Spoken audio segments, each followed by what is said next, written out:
allegiance to the flag of the United States of America and to the republic for which it stands, one nation, under God, indivisible, with liberty and justice for all. Chris, would you care to lead us in prayer tonight? Sure. Dear Heavenly Father, Lord, we thank you for the opportunity to gather here. We thank you for all the people that showed up to voice their opinion, concerns, and praises. Lord, we ask that you would give blessing to those that are making decisions tonight, to make the decisions to be good for the county.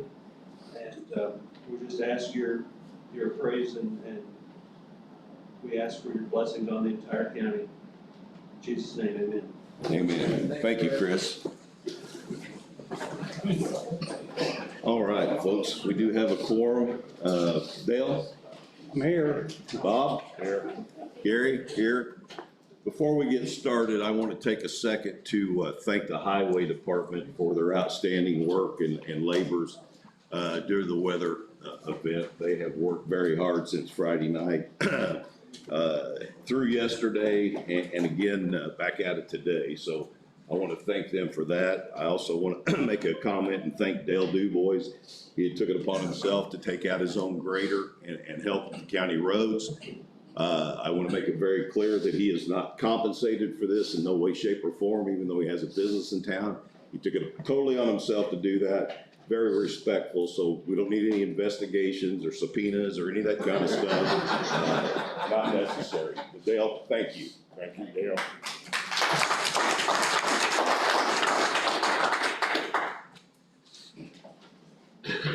All right, first on the agenda is the approval of minutes. Do I hear a motion to approve? Yeah, I'll make that motion to approve the minutes. I have a motion by Dale to approve. Do I hear a second? Second by Bob. All in favor? Aye. You have those in here, Sheila? I thought I did. If not, I will have to. I don't see them. Okay. All right. Next on the agenda is approval of claims. And we've got some issues with claims. Before we move forward, we have several items that are highlighted. As you see in your packets, I've already went over mine. I think you guys have as well. Maybe Dale, if you have it, if you want to flip through them. On the one packet that you sent out, Sheila, they were actually highlighted. I'm assuming the ones that got the stars is the ones that are. Need to consider possibly doing them because those are state driven. Okay. One for bass or one. She said she wanted to go ahead and try to consider those. I don't see. The ones I printed out earlier were highlighted. Yeah, those can be approved. Are these highlighted in here? There we go, thank you.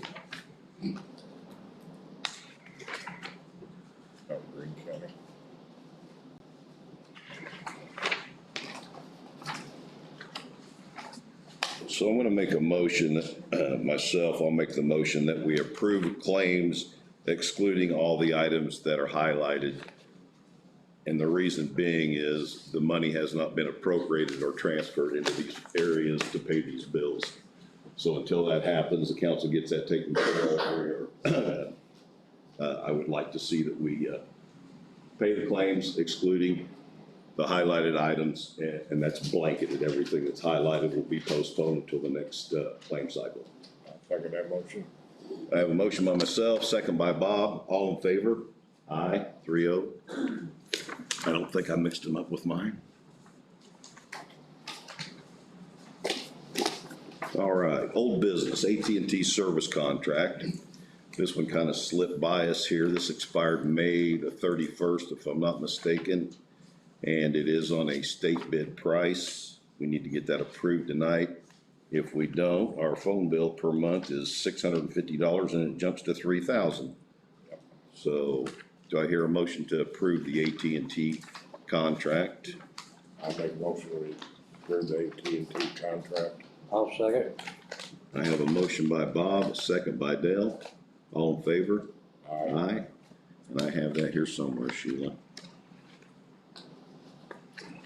Had a tab on it. Okay.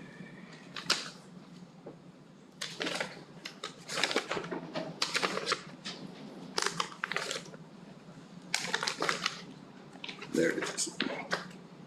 Just require one signal, all three? Well, just one signature. And the delay was on their part because we were, supposedly, they had other town numbers on ours and the attorney worked with them and Get it all straightened out. Gary, on your page, on page 1 is the box for 36 months, is that checked on page 36 bucks. 1? Yeah, it's checked. 3 years, And yeah. then it's critically important that that be emailed and transmitted to AT&T tomorrow morning. Madam Auditor will take care of that, I'm sure. Gentlemen, this one just requires one signature, so.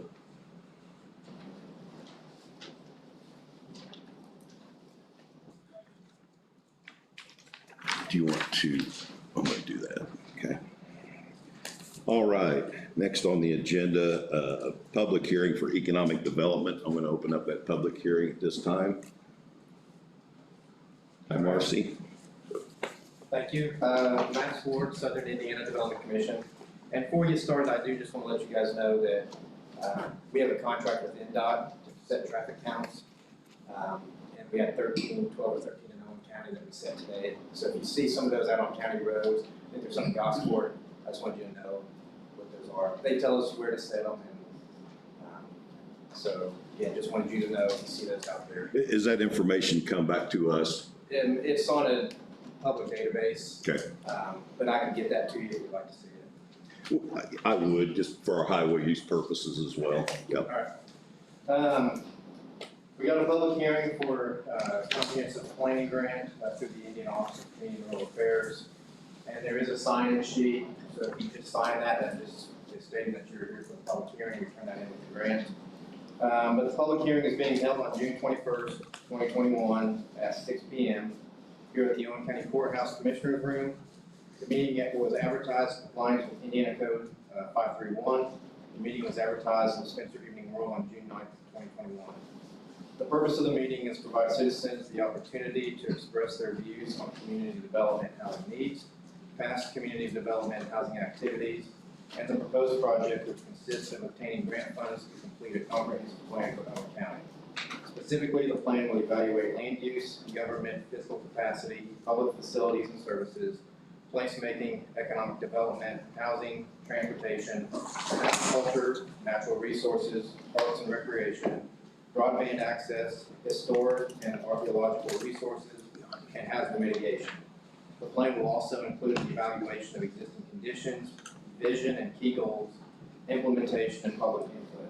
Upon completion, the plan should assist Owen County for the next 5 to 10 years. And this is really just kind of an update to the first comprehensive plan that was done in 2010. The estimated total cost of the proposed project is $66,700. The grant amount being requested is $60,000. And the local match of $6,700 will come from Spencer Owen Economic Development Corporation. The estimated costs will include the comprehensive plan by a professional consulting firm, which SB Research and Planning was selected to complete the plan, and then also for administration of the grant. Notice placement will occur as a result of this project, and at this time, Marcy would just like to state the need for the project, for Owen County. Sure. Owen County has been great in finishing their plans. We finished the quality of Excuse me, plan. Marcy, can you introduce yourself, Oh, who you sorry. are, and what you My name do? is Marcy King. I'm the Executive Director of the Chamber of Commerce and Economic Development. I'm right in the Chamber of Commerce, right across the street, if anybody wants to come see me. Thank you. So again, Owen County has been working really hard.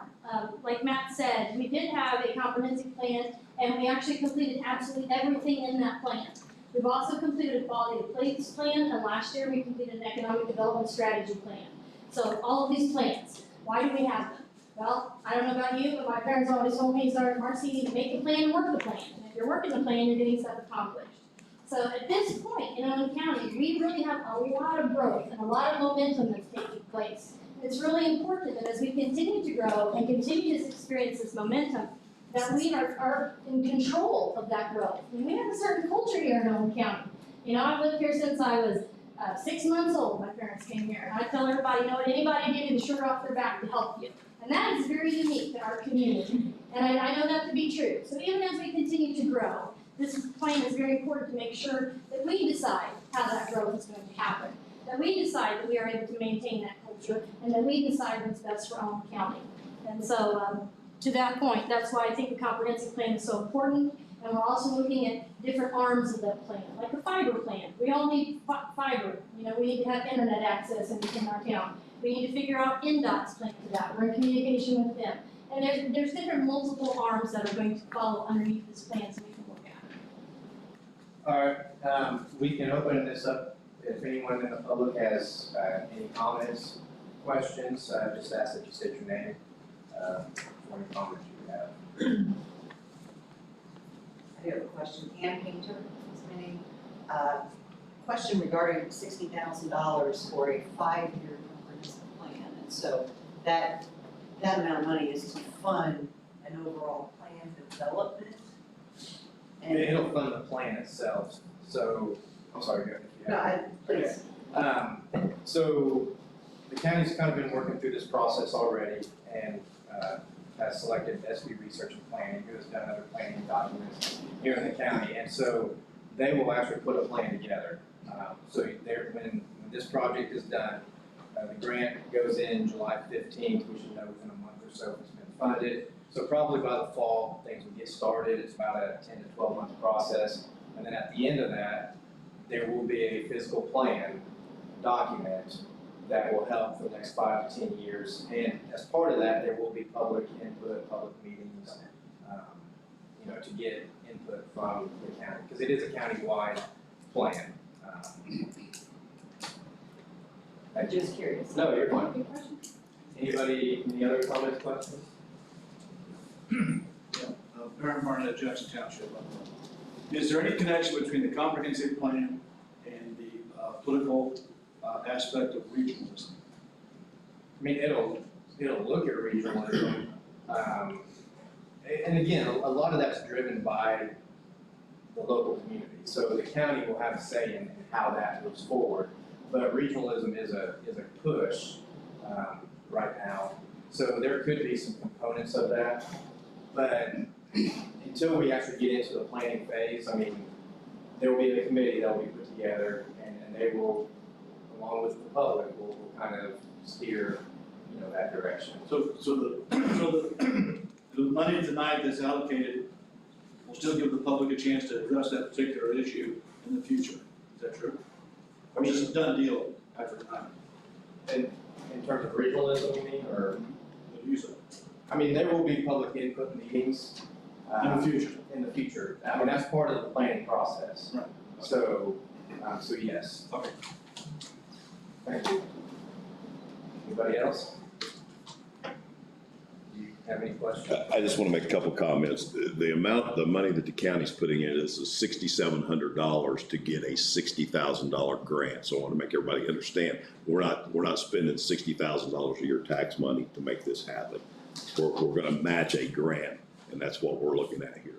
Right. The only other question that I have is, Jim, do you need to read this resolution for the application, please? If we're finished, whenever you're ready. I mean, I can close out the public hearing and then we can. Exactly. Okay. Anyone else? All right, if not, we'll conclude the public hearing at 6:15. All right, okay. So, Commissioners, just want to be real, I guess, crystal clear what this is and what it is not. Indiana Code 3674-500 makes it mandatory that every community, every county will have a comprehensive plan. Owen County does have a comprehensive plan. Unfortunately, it is roughly in the range of 12 years old. So tonight, what is being read and what, if you approve this resolution, this is a resolution for the grant. It is not the resolution approving the comprehensive plan. That can absolutely not be done tonight, and no one's requesting that. This would start the process to find out, in essence, who's going to pay for this. If they get the grant, then it's going to be grant. If not, then I'm sure they'll be coming back. Now, with Indiana Code 3675, 502, there's mandatory planning that must occur, there's mandatory input that must occur, and then the plan commission be involved, and I won't read it, but there's 4 elements that must be in that plan. There's about another 15 that are suggested as permissive uses, but that's not what's going on tonight. This is merely for the grant application, so I'll read this resolution in short. If you pass this resolution, there are roughly between 8 to 10 follow-up documents tonight you need to sign in a public meeting. These are all the attachments that would go with this. It's the commitment letters, certificate of exemption, those type of documents will be coming in. So with that said, this is resolution number 2021, number 18. This is a resolution authorizing application submission. Resolution of Owen County Board of Commissioners of Owen County, Indiana, authorizing the submittal of a comprehensive planning grant application to the Indiana Office of Community and Rural Affairs and addressing related matters. Whereas the Board of Commissioners of Owen County, Indiana recognizes the need to stimulate growth and maintain sound economy with the corporate limits. And whereas the Housing and Community Development Act of 1974, as amended, authorizes the Indiana Office of Community and Rural Affairs to provide grants for local units of government to meet the housing and community development needs of low and moderate income persons. And whereas Owen County, Indiana has conducted or will conduct a public hearing prior to submission of this application to the Indiana Office of Community and Rural Affairs, said public hearing to assess housing, public facilities, and economic needs of low and moderate income residents. Now therefore be it resolved by the Board of Commissioners of Owen County, Indiana, that 1, the Owen County Commissioner President is authorized to prepare and submit an application for grant funding to complete the comprehensive plan, to execute and administer a result grant, including the requisite general administration, project management, contracts, and agreements pursuant to the regulations of the Indiana Office of Community and Rural Affairs and the United States Department of Housing and Urban Development. 2, Owen County, Indiana hereby commits local funds in the amount of $6,700 in the form of dispenser Owen Economic Development Corporation funds for said program. Said commitment is to be contingent upon CDBG planning grant funding from the Indiana Office of Community and Rural Affairs.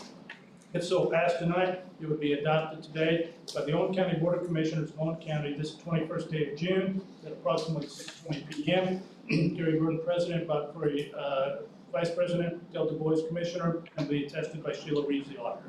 Thank you, Jim. All right, gentlemen, any questions on this before I ask for a motion? Nope.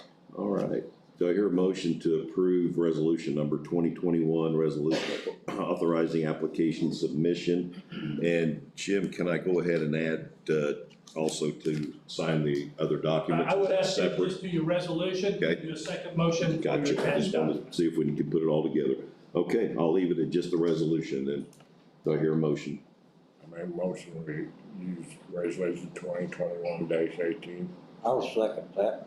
I have a motion by Bob and a second by Dale. All in favor? Aye. There's 2 copies, one for me and then one for the county.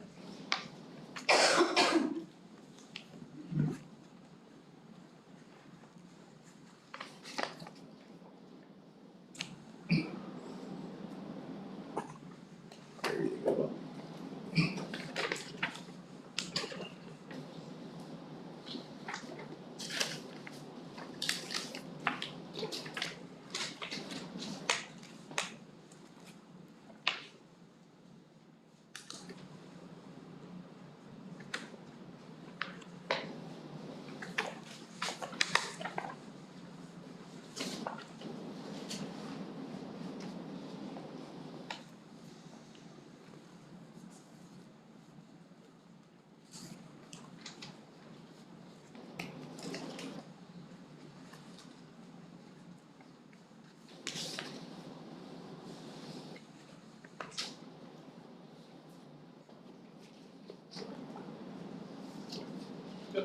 Let's give it that gentleman right there, Dale.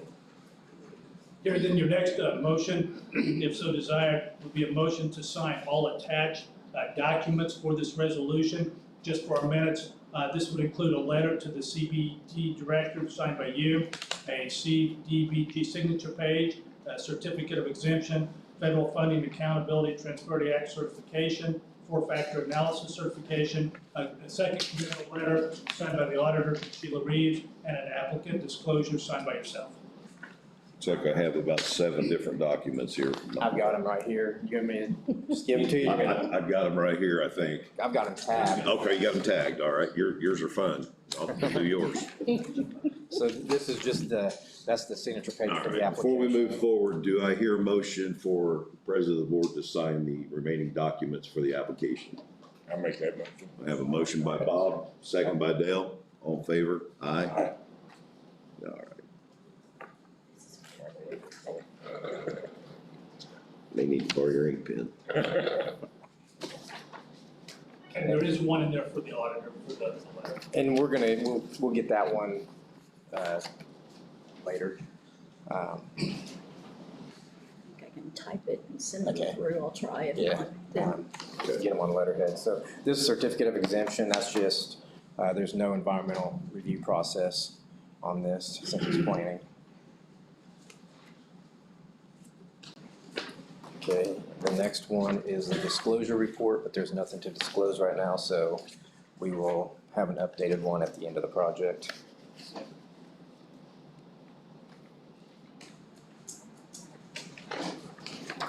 Okay. Next one is the Federal Funding, Accountability and Transparency Act, just that you don't receive 80% or more of your funds through grants.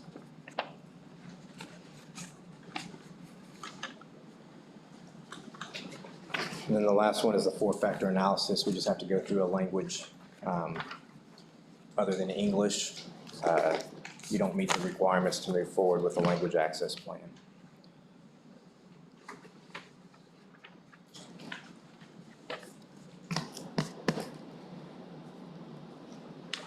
So you're saying we may need a translator? If we do, we will reach out. We've never had to do that before, but that's what that is. Exactly. We've done before, so. Appreciate it. Yeah. All right, thank you. Thank you both very much. You've got some more documents. You gave me those earlier here. No, I haven't distributed these yet. Oh, that's This is right. one item I brought to you before the meeting. This is for the Ready Initiative Declaration. The governor's. Jim, you got a copy of this, correct? Did Marcy give you this? I have not read it yet, Okay. but they have one now. The governor stated there's a Ready Initiative. Basically, what that means is that there's going to be about $50 million that could be distributed to different counties within the state of Indiana. The Economic Development Corporation would like for Owen County to get some of that $50 million. In order for that to happen, the county has to go ahead and state that they're going to be part of a region. And so what this designation says is that Owen County would be involved with the ROI Uplands region, which is like Monroe, Lawrence, and Morgan, the different surrounding counties that in that area. We have to say that we are within a region in order to receive the funding. And the reason I'm bringing it to you tonight is because this has to be stated before July 1st.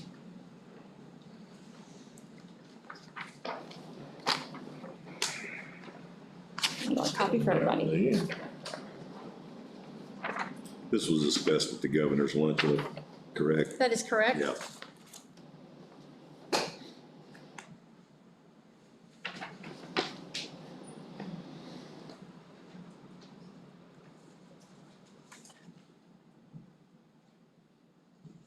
I'll wait for the attorney to give me a green light here.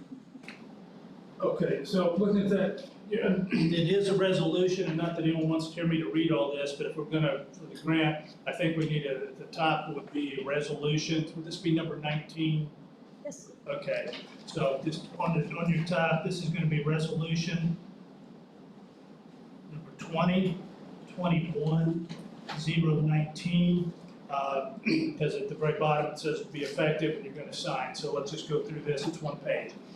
Resolution 2021-019, READI Initiative Declaration. Whereas Indiana General Assembly in 2021 enacted effective passage the Regional Economic Acceleration and Development Initiative Ready Fund pursuant to Indiana Code 528-41-7 and sequence, which establishes the Regional Economic Acceleration and Development Initiative Fund to provide grants and loans to eligible Regional Economic Acceleration and Development Organization. Whereas House Enrolled Act 1001 provided the Economic Development Corporation with the authority to spend $500 million, with the Ready Group providing up to $50 million funds to regional organizations with the mission of accelerating efforts to attract and retain talent by working together for high-quality, vibrant, dynamic places to stand out in a crowded field of options. Whereas 11 counties in the southwest central, now known as Indiana Uplands, have been working together to advance economic prosperity in the region for more than 5 years. Whereas Indiana Uplands is a region replete with talent, resources, established industries, creative entrepreneurs, with all exceptional growth potential to meet the mission of the initiative. And whereas Indiana Code 528-41-4 provides a qualified nonprofit organization formed as a partnership between regional stakeholders led by the private sector and include 2 or more adjacent counties may apply for funds. Whereas Indiana Regional Initiatives, ROI, is a qualified nonprofit organization defined by Indiana Code 528-41-4, working in Indiana, which has led the private sector through its board of directors with a mission to advance economic and community prosperity in 11 counties in Indiana Uplands, which include Brown, Crawford, Davies, Du Bois, Greene, Lawrence, Martin, Monroe, Orange, Owen, and Washington counties. Whereas ROI has partnered with the Radius of Indiana and Economic Development Partnership to provide economic opportunity to Indiana Uplands with the Ready Initiative. Whereas ROI and its partners, Radius Indiana, IU Center for Rural Engagement, have engaged with the stakeholders throughout Indiana Uplands, reaching to build the work already in progress for our proud work partners. Whereas Owen County, a partner in Indiana Uplands, decides to move forward with the ROI, the Radius, and the creation of the Ready Regional Plan, and to submit an Economic Development Corporation by August 31st, 2021 deadline. Now therefore be it resolved by the undersigned, Commissioners Gary Berger, Commissioner Dale Du Bois, Commissioner Bob Curry, determine that the Owen County shall join in the region opportunity initiatives and Radius Ready Regional as desired. This resolution will be effective on June 21st of the year 2021. Resolved this 21st day of June on 2021 by the Owen County Commissioners of Indiana. Signature page on the back, and Sheila, you'll need to handwrite your attest. I've got one on there for. Very good, thanks. Anything else you want to add to this, Marcy? No, not at this time. I mean, really, it's just a matter of creating that region. Go ahead, Baron. Quick comment. How many people here have studied regionalism? Let me see the number of hands. You vote for this, you've let the door in for regionalism. If you study Agenda 21 and some of these other aspects of the political environment, you've allowed yourself to do away with local government. It's the first step towards total regionalism, which means that Owen County will have one person on a board that's done by the governor, and then put the other 5 or 6 on the board. We'll have one vote. The state will run, Indianapolis will run this county. Regionalism, in my opinion, is a bad deal. And if you don't know what you're voting for here, you better study it. It's not representative government. It's not Republican anymore. I'm done. Do I hear a motion to approve Resolution 2021-19? I'm gonna make it. Huh? I'm not gonna make it. You're not gonna make it? I'll make that motion. Have a motion by Bob, and I'll second that, Bob. All in favor? Aye. Aye. 3-0.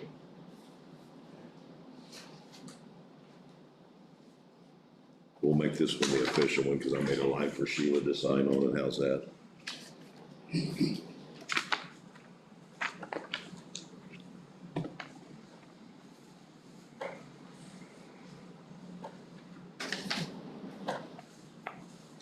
Once Sheila gets that, she'll need a copy of that back with her, with the signatures and everything on it for her records, so.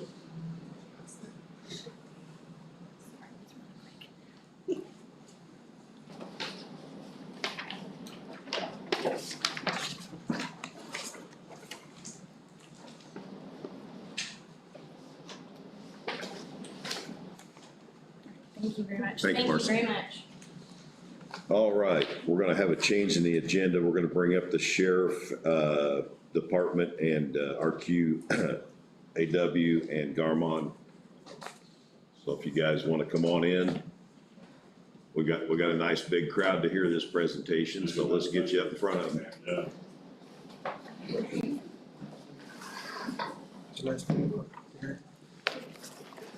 This costs extra. No, sir. No, that's included. Okay. What do you got there, Sheila? I have my ARP thing with the orange note. Okay. But you have to upload that when you do your signature. Okay. Is there a remote to change that? Right here. If you mess it up, it's all on you. Yeah, that's what I'm afraid of. Don't know what I'm doing here. So Eric's bringing that up. If you'd like to save time, I can go ahead and start while he's doing that if you'd like. Well,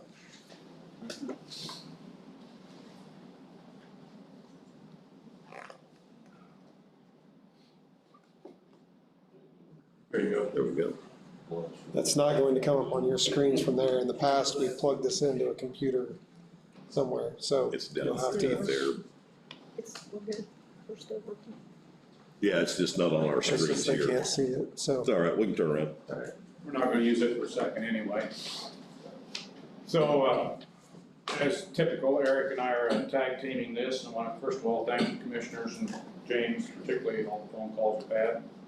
The sheriff and his team have been instrumental in this, and Tom, wherever you are. Thanks for participating on every committee meeting, really appreciate that. As you know, we did form a committee for this. After the first committee meeting, we really didn't get the participation that I was hoping, although everybody was invited. But we did get somewhat of a cross-section of the county officials. This is not a sales pitch tonight. You hired us to bring you the facts. We're going to bring you the facts. You hired us to do a number of tasks on your behalf.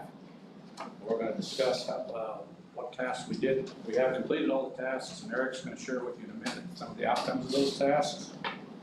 Then as we approach the end, we're going to talk about the final resolutions and what we determined would be in the best interest of the county long-term.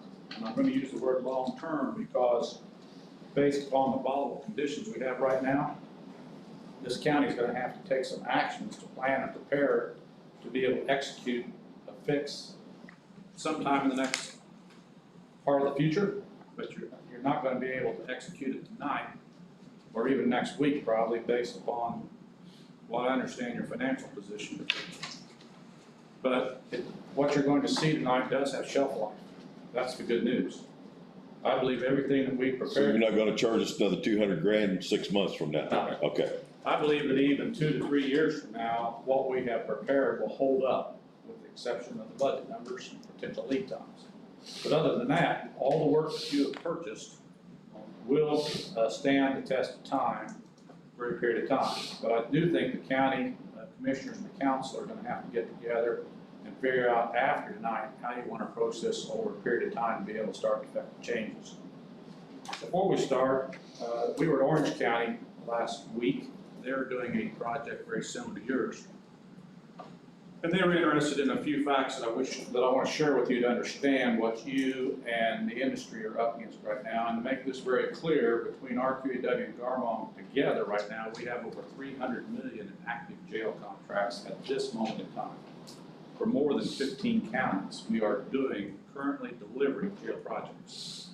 So the numbers that you're going to see tonight, commissioners, are not made up. These are real-time numbers that we're seeing today.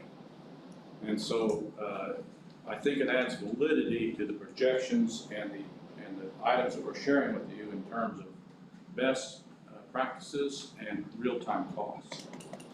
One of the things I want to share with you tonight is at Garmon, we had an unprecedented company meeting on May the 11th. We don't usually spend the money to bring in all 3 divisions at one time. Evansville, Indianapolis, and Terre Haute to one place. And when I say all, we brought in accounting, legal, everybody, to discuss the current situation of the construction engineering industry.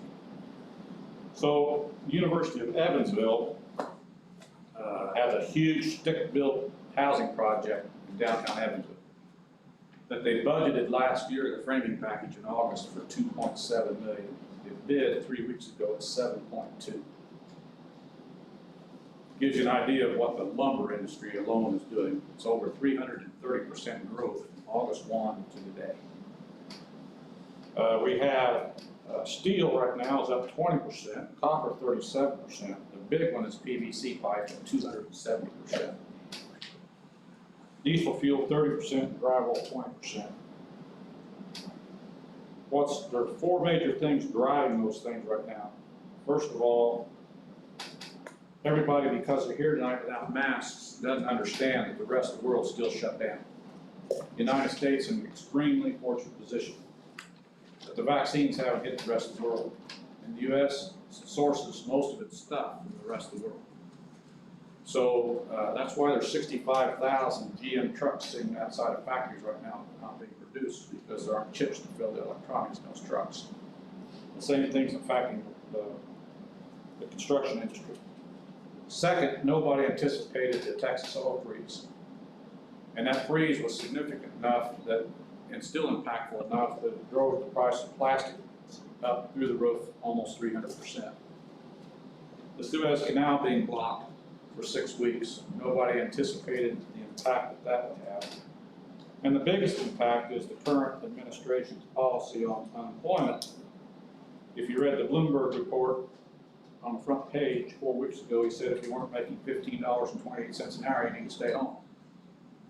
Manufacturers in the United States that are used to paying $15, $18, $20 are not changing their wages to $30, $35 because they don't need their wages to be elastic.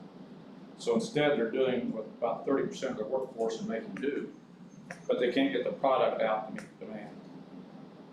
Lead times are just as bad and affecting the problem. Amazon has bought 94% of all the available bar joists in the United States out for their own distribution centers. So if you want to build a commercial building, or in this case a jail where we need bar joists for the ceiling system, it's a 44-week delay today. Water heaters, 15 weeks of delay just for a water heater. So if your water heater goes bad, you better plan on getting some black plastic out and putting your bag in the sun. Metal studs, 10 weeks. PVC resin, flooring, computer chips.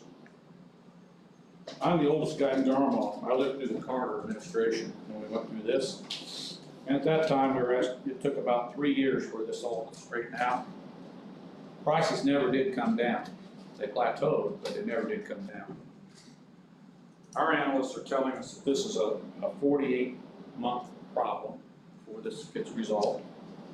And even then, we don't anticipate that the prices are likely to come down much. I've never seen them come down. I've seen them plateau and stay that way 4 or 5 years, but once they go up, they rarely come down.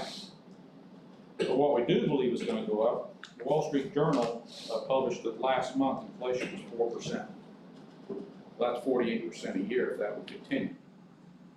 We all saw what happened in the Carter administration when we all had mortgages at 14%, thought we had a bargain. You probably remember that, Gary. I do. I do believe that the county's ability to borrow money a few years out from now at the rates you are now is going to be probably not the same. So it's going to take a lot of effort from a lot of people's parts to figure out what we're going to do. What you're going to see tonight is the project we talked about building 6 years ago is going to be about 80% more tonight than it would have been 6 years ago. And so we're going to take you through these numbers. We're going to show you what it is, but I want you to understand what we're seeing in the marketplace right now. And it's not just Owen County, it's across the board. So with that little bit of lead, Eric, would you take what we were assigned to do and share with them what we've completed? Thanks.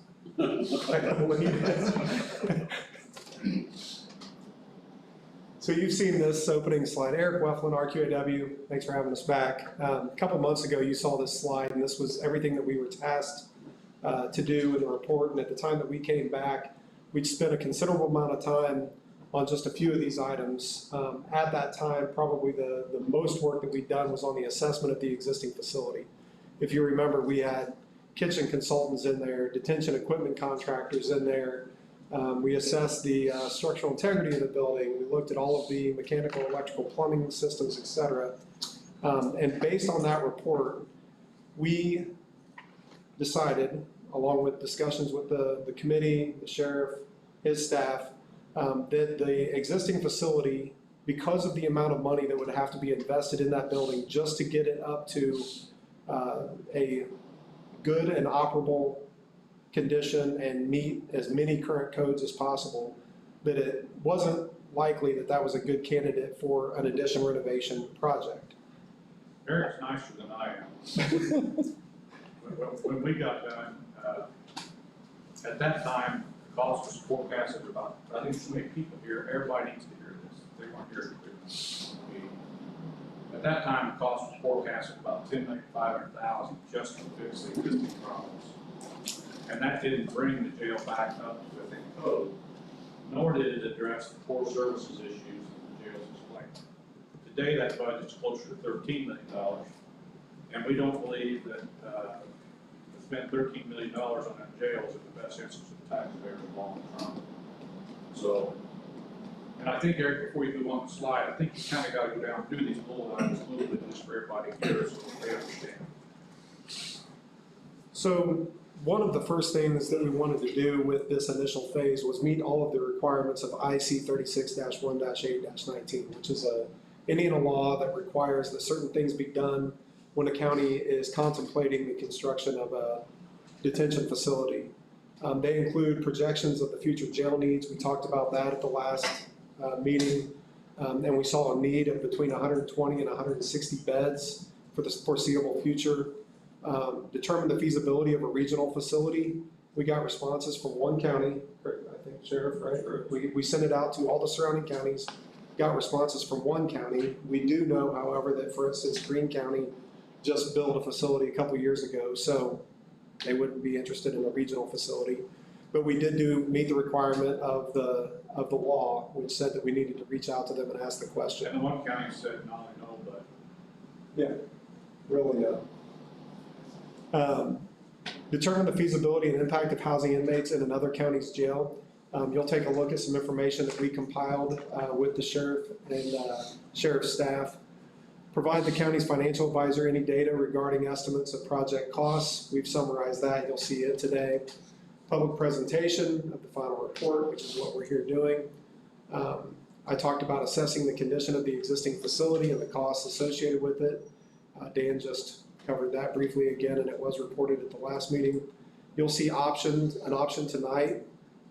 We looked at options, but we honed in on what we think is the best option for the county based on a program that was developed. That too was done in conjunction with the sheriff and all of his staff, talking about the needs and functional requirements of the facility. Developed floor plans, elevations, wall sections, site plan, system narratives. That book that you have in front of you has a lot of information in it, including those system narratives that describe how a mechanical, electrical, plumbing system would be designed for the facility, and then a cost estimate for the proposed design. As Dan mentioned, Garmong developed that cost estimate based on the conceptual design we put together, and as he said, there's nobody in the state doing more detention facilities than Garmong, so in terms of having a finger on the pulse of the labor resources, market resources, suppliers, et cetera, they've got the best relationships in the industry. Any questions about that? So on this page, what you will see up over your shoulders, commissioners, it is in that executive summary that you see at the beginning of your booklet. What we did was we took a look at what would be the impact if the county considered housing inmates out of county for the next 20 years. So we looked at years 1 through 5, the different staffing requirements. We looked at vehicle costs, putting 36,500 miles per vehicle, having 4 vehicles for a period of time. By the end of just the staffing and vehicles, and then what you see at the very top, year 1 through 5, 105 times 35 times 365. If you see that, that's what you have to pay another county per inmate to house your inmates in their facility. So we have years 1 through 5, 6 through 10, 11 through 15, and 16 to 20. So we see that across the top. What that's talking about is inmates and that count going up. So the first few years we say there's 105. The next few years there's 110, 115, up to 120. So we didn't even take the high end of what a population might be sent out of county. It's also important to note that you would have to have a facility for housing individuals for a brief period of time. You still, when you arrest them, you have to have a place to detain them briefly, even if then you're going to house them out of county. When you bring them back for court and other things, you gotta have a place to temporarily house them. So we did account for some costs associated with the facility, and that's that $3 to $5 million that you see down there. Total, you're looking at over the next 20 years, $27 to $29 million to house inmates out of county for all the vehicle, staffing, and facility needs associated with that. And ultimately, you don't have an asset from a county standpoint. Basically, that's a lot of money that, quite a bit of it goes out of Owen County and into another county. Any questions about that? It's a lot of information there, but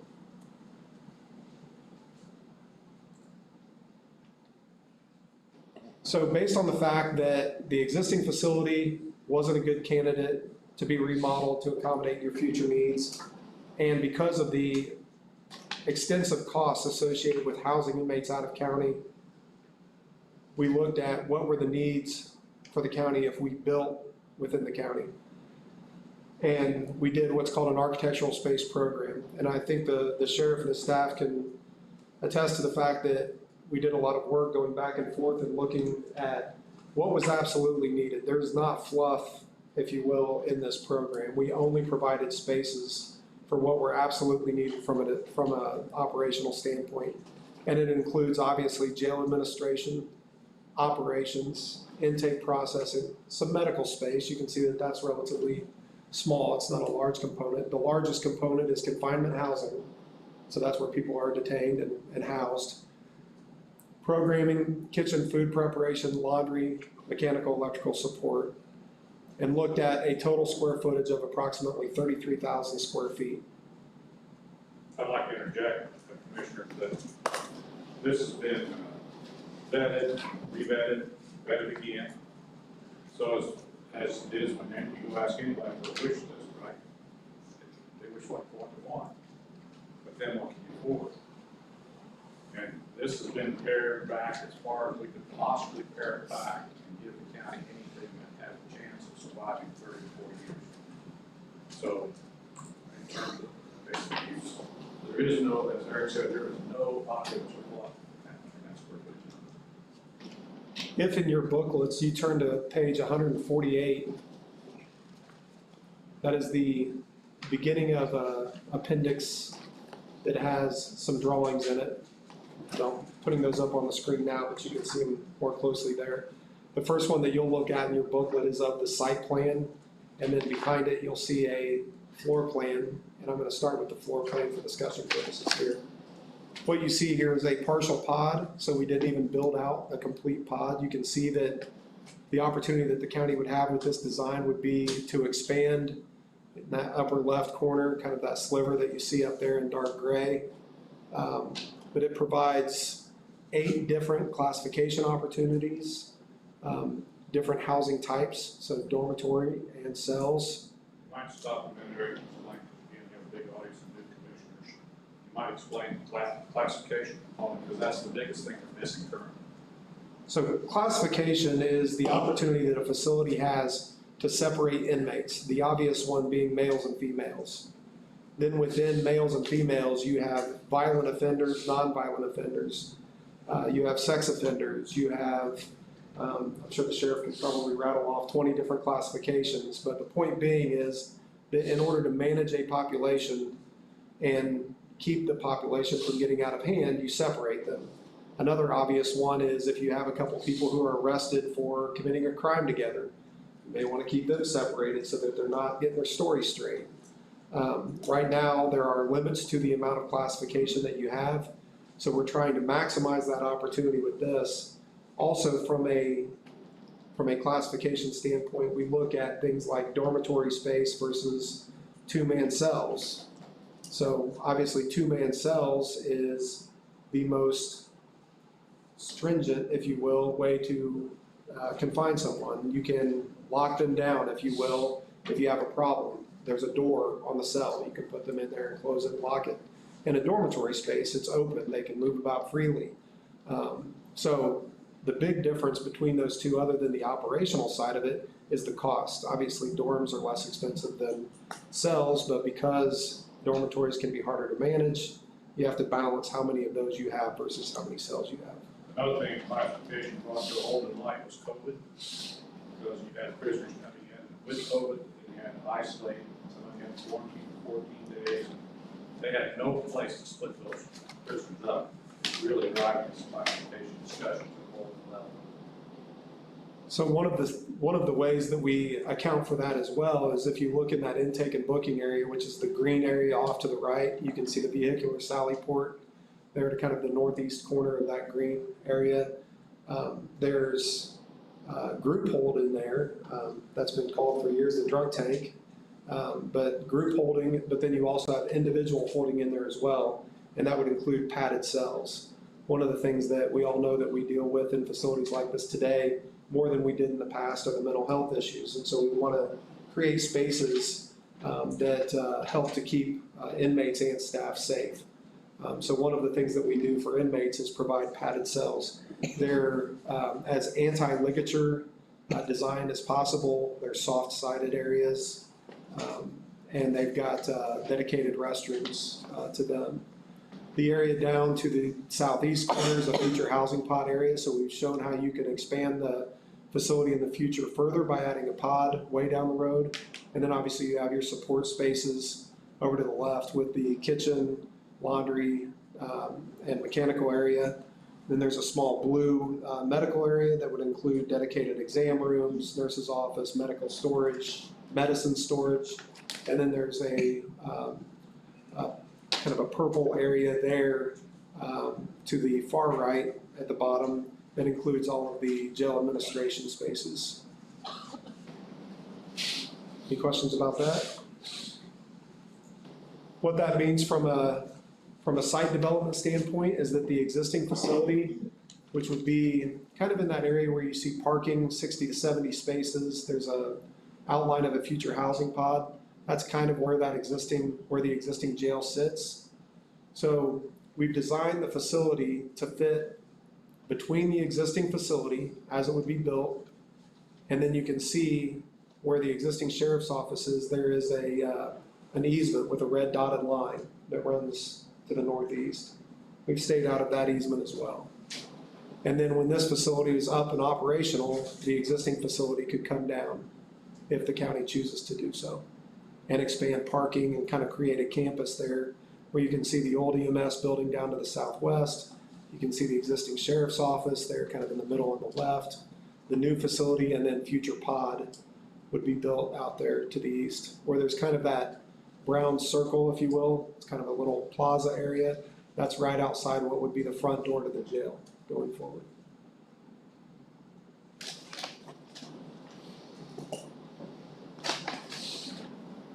We've got some additional drawings in there. As I discussed earlier, you've got some elevations just to kind of show the scale and the potential look of the building.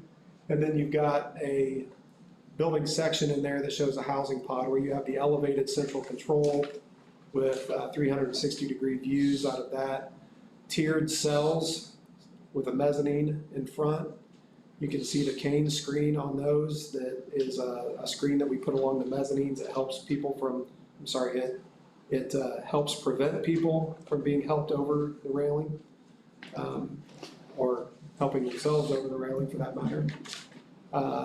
And then obviously you've got the pre-engineered metal building that is the outer skin of the building. And with that, I will hand it back over to Dan if you don't have any questions. If you do, let me know. We can always come back to anything as well. We're feeding you about 6 months information in about 10 minutes, so I can understand how overwhelming this could be. Any further questions, commissioners, before we move to the budget?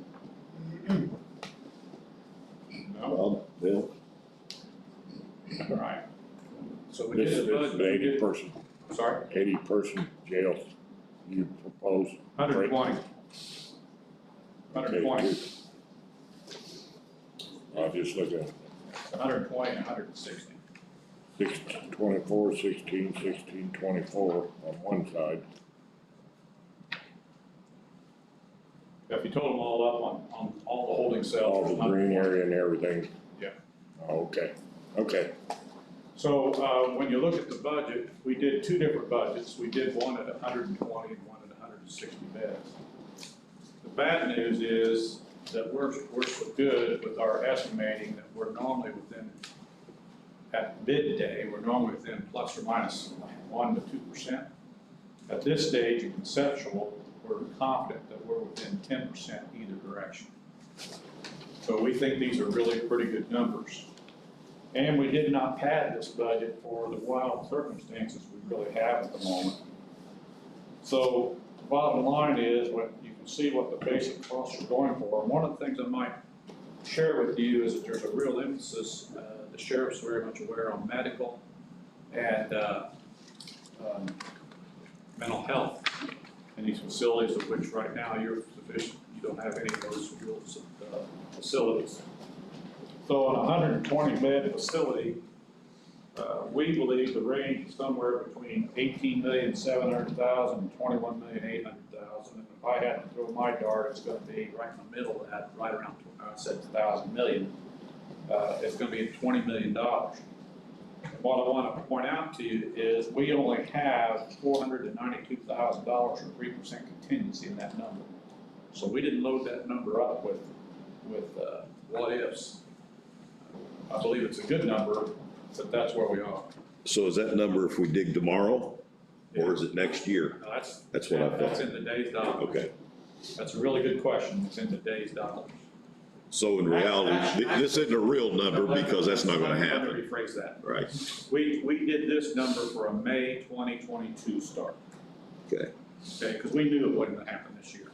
We figured design through February, bidding February, and May 2022 start, Gary. That's what this number's based on. And 10 months down the road. yeah. Also want to point out that we have 20% in there for what we call FF&E, which is fixtures, furnishing equipment, and financing while it's in the construction phase. So that's another $3 million. It's in the budget though. We didn't, one of the things I always hate is to tell somebody, here's what it's going to cost. Oh, but by the way, you have to have this. So we believe 20,200,000 is a fairly realistic target. Not really knowing what's going to happen between now and February, but we think that's close. Then if you go to the next budget, this is the one we really started with, and Sam really felt like was needed for the county, and all the numbers we did validated that, but this is 160 beds. And you can see that bumps the price tag by about $3 million. Took it up to, or $2 million, $22,201,000. So, in my mind, I can't tell you what to do. I'm certainly not going to guess for you. You're the county administrators, but obviously we started talking about this 6 years ago. We were 12 to 14 million. We went down this path a year and a half, 2 years ago, I think, I told Ann on the council, 18 million. Well, here's where we are right now. At some point, I think the county's gonna have to figure out how they're gonna fund this, at least start down the road and get a year or two's money in the bank so you can start figuring out how you can bond it and how you can deal with it. But obviously the problem's not gonna go away, but this is what we see the solution be today. And I hope you think we've fulfilled what you've asked us to do. That's what it is. I appreciate everything you've done. We started this process over a year ago, working on this particular design report, feasibility study, if you will. Obviously, if we had the money, we'd start this thing tomorrow. That's not gonna happen. At some point, this is gonna have to go to public hearing. My personal opinion, and this is just me speaking, until we look down the road and see where our financial situation is come September, it's something that we're gonna have to put on the table at that point, but we're not there now. So it is gonna get to a public hearing, but it's not gonna happen in the next month or two. Well, again, we appreciate the opportunity to be your eyes, ears, and help you with the professional side of it. We appreciate the situation you're in. and we stand ready whenever you're ready, and otherwise, we're gonna stand aside. Gentlemen, we appreciate all your effort. So just 2 minutes. For anybody don't know, I'm Sheriff Hall. Don't look like Sheriff, I'm just as calm as anybody else. Like Gary said, this project's been going on 7 years. I mean, in all fairness to the existing council, it's been through the ringer, so to speak. We've had public hearings. As you know, 2 years ago, we passed the jail lit tax that we have installed right now. We get, that money comes in beginning of this year. That started, it's only good for 20 years. Then it goes away. The public knows, or the people that came to the meeting 2 years ago when we had it out here, understands the only way for us to finance this project is with a public safety tax. That's it. You know what I'm saying? The only way it's going to ever fit into the budget is with a public safety tax. We've got the lit tax already passed.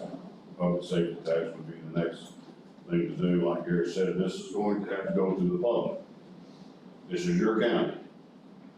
It's your tax dollars that be working with this. It's not because I'm the sheriff and I want this, this, and that. I'm gonna make sure everybody understands that. It's a need, it's been a need. Long ago, it's my 13th year coming to meetings. This jail project is 36, 37 years old. For anybody who's come and toured the jail facility, knows exactly what we have down there. It's a liability issue, not only to the commissioners and the council, but to the public. I'm not trying to sell, I don't want to impose anything on the county. I live in this county. I pay taxes too. I don't impose anything on the tax people that we can't afford. But rest assured, you're gonna have to start somewhere. Maybe it's only 80 beds. Maybe we design the building and not put all the pods in there at one time, we come back and add it on, so on and so forth. We've got to start somewhere because your liability issue in the current jail right now is astronomical. We've got a multitude of issues going on inside this old facility. Anybody here can testify to. And one of the things that the public don't understand, and I hear about this, well, why don't you just feed them bologna and water? Because, you know, back in the, I'm from the old school. I don't mind feeding bologna and water, but guess what? It's not what the state guidelines say. We have to treat them, we have to take care of them, we got to medicate them, we got to educate them. You know, the legislation, mental health issue is a big issue. Addictions issue. They want us to treat them in-house now before they get back out on the street. We're not equipped to do that. We can't even segregate, classify. Commander Snodgrass will tell you that right now. 25% of our inmate population is women. Mental health is a big issue. Sex offenders. We've got no place to put these people. We can't separate them. And by legislations, it's not fair to the inmate. Okay, some people say, well, hell with the inmates. It don't work that way anymore. So I know Gary says it's gonna have to come to a public hearing. I will differ with everybody. The public hearing should happen as soon as possible, and that'll be up to the commissioners. I understand we got some finance issues. This is your call. Because what we started 7 years ago at $12 million is $22 million now. So we do have to figure out something between the commissioners and the council and the public here in the near future. But where are we going to start? But rest assured of this, if we don't start somewhere, you're not gonna like what's gonna happen next. It's plain. It's plain on everybody's, but everybody knows it. So we gotta do something. So that's just my 2 cents worth. Hats off to Dan and Eric, my staff, the commissioners and council, and to the public. And when the public even gets here, please come. Voice your opinion. It's a tax increase. I'm not gonna hide it from you. It's gonna cost you some money. But the liability issue will cost you a whole lot more. This is my 2 cents. And before we finish here and move on, I just want everybody to know the jail lit tax that was passed last year that went into effect in January this year is bringing in roughly $800,000 now to the sheriff department. That fund is used to maintain the facility that we have, helping with maintenance, different things that we were struggling with before. So we've got a little bit of reprieve. No, it will not fix the problem. It will not buy this new jail. But I just want you to know where that money's going. The taxes already got raised last year, started in effect January. That's what that's for now. And with that being said, Gary's right, but you also have to remember, when we had a meeting here 2 years ago, the public was reassured, and they understood it. The second tax would be coming, the public safety tax. That's what's gonna pay for your facility. Okay, those two taxes together.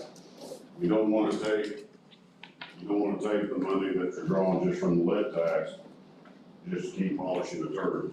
I'm sorry if you don't like what you're saying, because that's what you're doing with the whole facility. I mean, it's good money coming in right now, and the commissioners were using that to keep it going, but that's not the long-term goal. The long-term goal is either revamp the whole facility altogether, or start a new facility as soon as we can, whether it's a 120-bed facility, or maybe it's just an 80-bed facility. We just got to start somewhere. And I appreciate everybody's help and all the input. Thank you, gentlemen. Jim, do you have any input on this before we move on? No, did well, I say no, but then of course they say yes. Just simply that, as Gurman and RQAW did, the next section or the next procedure that would follow is under Indiana Code 36-1-819, that's public hearings. Now, that can be scheduled at any time or convenient, but it does require a notice, public hearing, and people to come in and testify for that. So once the commissioners decide on that date, you need a minimum of 10 days. I would say on something like this, probably a 30-day leeway would be much better to allow for proper notice to be published, set up the facilities for that actual meeting. Okay, thank you, Jim. And I think with some discussion I know I've had with Bob, we want to make sure that we try to get our financial house in order here as we move forward before we put that out to public comment. So, you know, again, it's going to be a month or two down the road here before we're going to bring this back to the table. But it will be, and we'll make sure that everybody is aware of when that opportunity comes. So, Thank you very much. thank you. Thank you, gentlemen. All right, see if I can get back on track here. I think we're building department. Is Susan here? It was tabled. Right, Jim?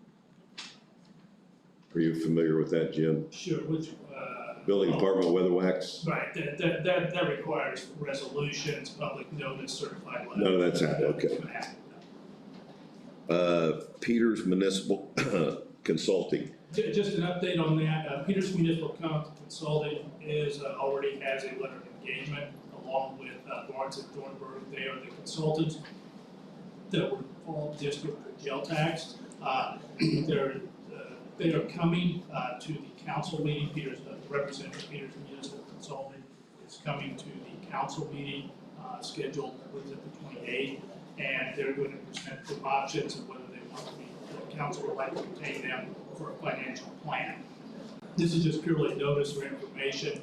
They already have letters of engagement. There would be no professional contract to come in. This would be purely up to the council, whether or not they want to appropriate money and retain them to assist them in financial matters. Thank you.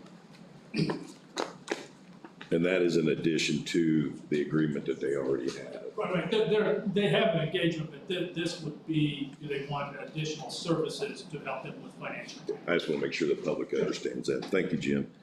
Okay, IU Health contract. Is the one where they're wanting to give benefits for the cards to county employees? Correct, and I answered that in an email today. It's got a red bottom. Well, Sheila. I believe you. I believe it's in here. It looks like this. Healthy results, here we go. It's just a single page. Yes. There, it was paper clipped to the others. All right. Back in December of last year, we renegotiated our insurance and saved the county about $137,000 on our health insurance package for our employees. And by doing so, we can get that same agreement, same price for 2022, which is pretty unusual in health insurance. It's locked in for 2 years with no increase if we participate in a healthy results program, which means basically about 50% of our employees have to do a blood stick just to give them, and it's all confidential. And we've had those people agree to do that. Several different departments are bringing their staff in, and it's the only way that we can continue to get this rate. And by doing that, the company has provided some bonuses for the employees moving forward. I think are like $10 gift cards or something like. It's an incentive to get them to come to take the test so we can keep our rates down low, saving you folks money. So, and I think that was a total of $1,000, if I'm not mistaken. It was going to be broken up by the number of employees we had, that type of thing, or they came to the test. Jim, do you have anything on this? Well, I do. This is kind of more of a duty. There's 10 conditions to this agreement, and 9 of them look, just as you reiterated, there's 60 employees, 50% have to be enrolled. My main concern here, though, commissioners, is number 6. It says the employer must provide an incentive for the employees who participate in the program, and that incentive must be equivalent to 5% or more of the total premium for the lowest cost single coverage. I could be wrong, and if I am, this is a great time to point out, but it's my understanding that the county already provides about 94% of the total premium. If that number sounds correct, this would bump it up to 99%. And I just want to make the commissioners aware, and I know there's some council members here, this obviously huge advantages, but I really do feel like I have a duty to point out this number 6, that at least the way this reads right now, they're wanting a 5% more incentive for the total premium. Yeah, and we're not prepared to do that at this time. Without some further discussion with Ron Remack and Bill Brown and Associates, I think we probably ought to table this at this time until we have further I would discussion. agree, maybe they would even waive it. I just wouldn't want the council and the commission to get to the point where for some reason it would be 99%. I think that might be quite a hurdle. Yeah, we need to get a clarification on that, and if you don't have Ron's number, I'll make sure you do, so you can get No that. problem, I'll do that. Okay. So we're just gonna table it for right now. Does that sound? So I'm gonna make a motion that we table this discussion until next meeting. I'll second that. Okay, I made a motion by myself, been seconded by both Bob and Dale. All in favor? Aye. Aye. All right, we'll move forward on that. Sheila, I'm gonna give you that signature page back. Okay. 911 Eastern Heights contract. Kathleen, something we've been discussing for a while. Yes. So what we sent to you guys is just a license agreement, it'll be between the Communication Center and Eastern Heights Utilities to allow us to build the Fire VHF radio tower on one of their existing towers down around Freedom. I have also sent this to the attorney, he's reviewed it, we've kind of went back and forth on a few bullet points that I have since corrected, so I just wanted to bring this in front of you guys before I present it to Eastern Heights for final approval. Yeah, Jim, you've went over all this. And I haven't been in contact. No issues. so once we do our approval, then you're gonna take it to them and they're gonna sign off on it? Okay. Gentlemen, do I hear a motion to approve the license agreement with, doggone it, Eastern Heights. Eastern Heights, thank you, Eastern Heights Fire Department. Utilities, it says. Eastern Heights Utilities. Yeah. Okay.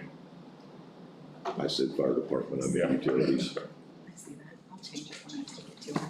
Do I hear a motion to approve? I'll make that motion. I have a motion by Dale, do I hear a second? Second. I have a second by Bob, all in favor? Aye. All right, Kathleen.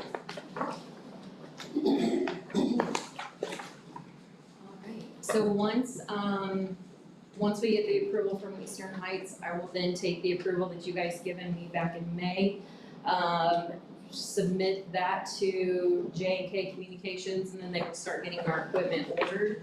And, again, all of this is being paid for by a grant, so this is not anything that's coming out of my budget, general funds, or anything like that. So, yeah, we're hoping to get this completed. There is some time, between ordering and then once equipment will come in, so it is like everything else. There is, some lead time, so they're looking at, probably around October, before the equipment would end up making its way here before they can start installing it. Good deal. Hopefully that'll give us the coverage that we need. That is the plan, because it's also going to update our radio towers in the rest of the county as well. All right. Okay. Thank you very much. Thank you. Does this get, question, does this get signed by the company that's providing the tower and the equipment? Because the way I don't see a signature here for us anywhere. I want to verify that. No. Right, they're signing this lease. Exactly, that's what I thought. I just want to make sure.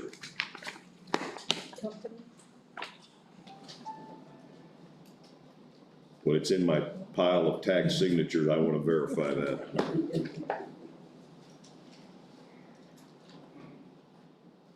All right, Chris, EMS billing accounts. First, I want to thank you all for taking interest and approving that Kathleen just presented. We also have a high frequency. And there's places in the county that we just have very poor coverage. Hopefully, this project will take care of that. I tell you what, if you guys could help us with cell signal, that would be a great help too. I'm not in the cell tower, but. Okay. I think that's our bailiwick there. So, I tell you what I've got before, to bring before you guys. We, have a new billing company, as you guys know. We started last year in June, so we've been with them for about a year now. The collection agency that they use sent me well, I guess that we use with them also, sent me a list of old or over, like 8 or 9 month accounts that aren't, they're not getting anywhere with, and they just basically want permission to start litigation. There's 8 that they have identified that they think would be beneficial to take to small claims and see if they can get those accounts brought into a good standing. And there's no additional cost to us, that's part of their contract, or are they gonna take an additional percentage? The collection agency charges 30%, but then when it gets kicked up to going into litigation, that percentage goes up to 45 instead of 30. So there would be an additional amount of money there, but it won't be money out of our budget. It'll be money that Just off of the amount that's owed. And that's not your, but anyway, there's also a court cost of roughly about $160. So I guess the question would be, like Christine, evaluating, how much is owed minus the 45% in court cost, and kind of making that determination. It would cost us $166. Yeah, the filing fee is non-refundable, whatever happens is going to Do happen. they pass that on to the people that they're trying to collect? I know that they can do that, but getting it collected is slim to none. Then the other is that even winning, let's say the person doesn't show up, you may still have a default judgment, which may or may not be collected. But it's totally consistent with collection practices, contract, the 45% just goes up, but there would be the filing fee. Well, obviously, if they're close to that filing fee charge, we don't want to throw them in we'll just kick them out and leave them alone because we don't want to go in the hole, obviously. Yeah, absolutely. That's what this company has done. They went and assessed, all these different things. Does the person have a job? Did they have insurance that they're not sharing with us? Did there, for whatever reason, And we've got more than 8 people that owe us money, but these are the ones that they think that they can do some good with. The filing fees, I talked to the clerk and I was told around $98. That could be for small claims. Yeah. 160 is the max for. Okay. So, and that $98 would be tacked onto the amount that they owe us, so if they did pay, we would get that back. This is the first time since I've been director that we went down this road. I'd like to give it a try and see what happens, and the next, if it doesn't work out, then the next group, then we'd have to reevaluate that. Well, I definitely think that we need to give it a shot, and obviously it's your discretion on which ones you're gonna file on and which ones we're not. There is no document here for us. This is something that you're doing in-house, just giving them the okay. It's just giving you guys a heads up and getting your input. Gotcha, And thank you. I just have to send them an email back that says yes on these or no on these or whatever.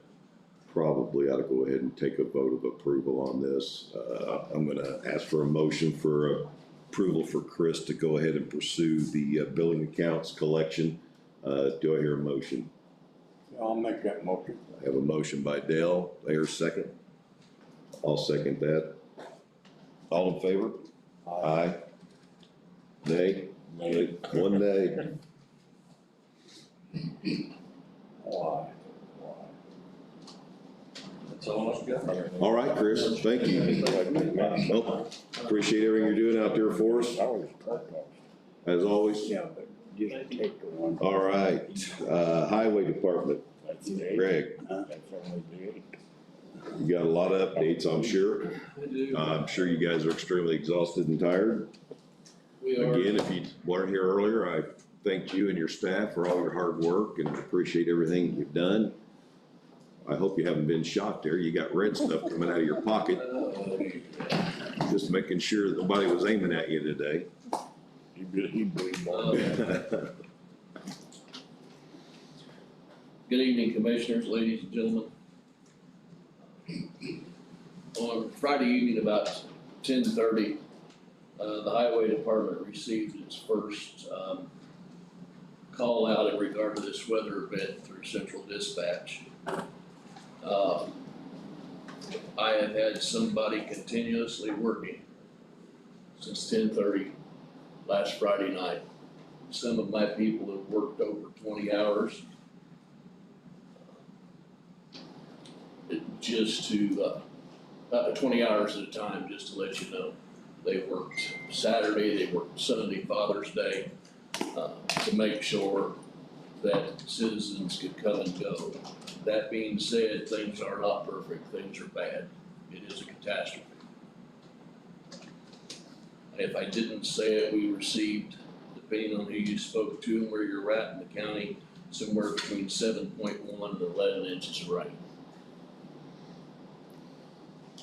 There are, let's see, I thought 7 townships, but there's gonna be 8 affected.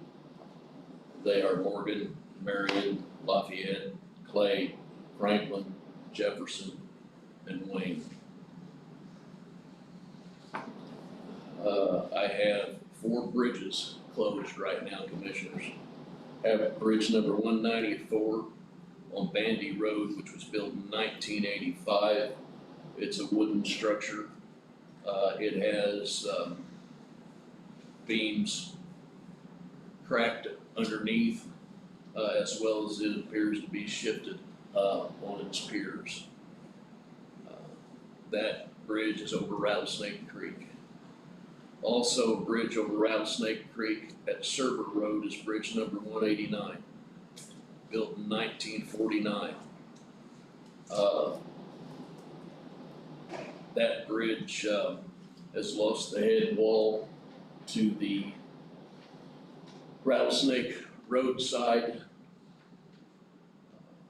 And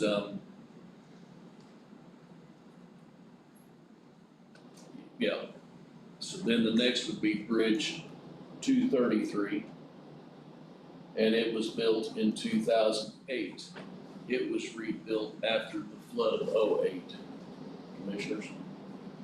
What road is that, Greg? That's on Goose Creek Road. Goose Creek.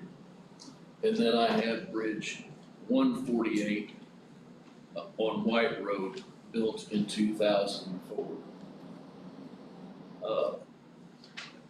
And I'm gonna jump around just as I catch thoughts. I wanna thank the commissioners, EMA Director Jack White, Sheriff Hobbs, Central Dispatch was amazing, and I know there were many of them, but Alan McBride, kudos to him. My council liaison, Nick Robertson, has been involved. And I'd like to point out that the citizens have rallied. We wouldn't be getting around as well as we are if our citizens weren't helping. They've cut trees. They've helped smooth out roads. Commissioner DuBois even got his own road grader out at no cost to the county and has helped my department get roads open. When I got to bridges and I paused at Server Road, I only paused there. I know people get upset about certain things, but I paused at Bridge 189 because my staff in my office today took a horrible cussing over Bridge 189 because somebody's gonna be inconvenienced and they have to go around. We will get to that, but it's a bridge that I think is probably gonna be out for some time, and it's gonna be up to the commission to decide when to fix.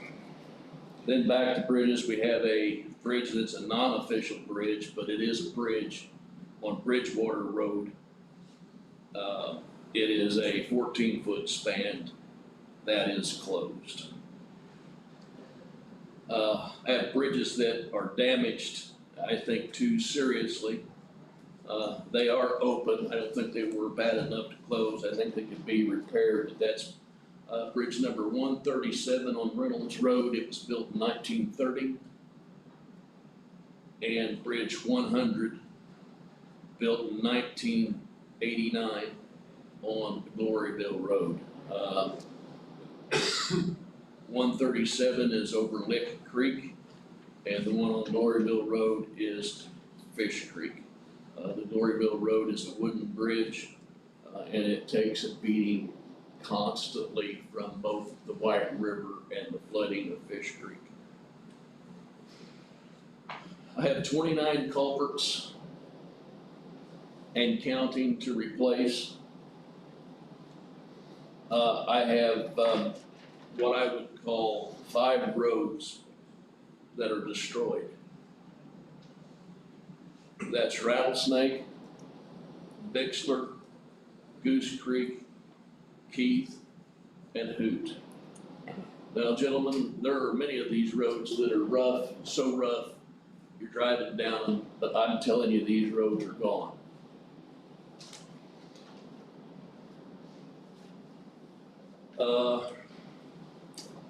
Greg, on Goose Creek, just to stop you real quick, that was community crossings from last year. That's correct. So we're talking about the new pavement. We're talking part of the new pavement, but it's also what is gone is the gravel. On the other end, yeah, the 4 points, or is that what it is, 4 points or 4 square road or something down there? Big four. Big 4, yeah, there we go. Okay.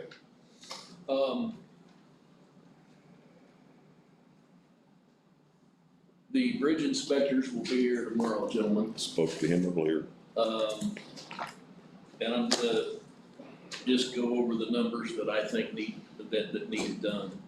There are 5 bridges in Clay Township they need inspected in their entirety. 20 bridges in Franklin Township need inspected in its entirety. 9 bridges in Lafayette Township need inspected in their entirety. 18 in Jefferson.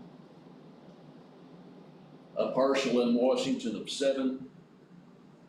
3 in Morgan, partial. 3 in Marion, partial.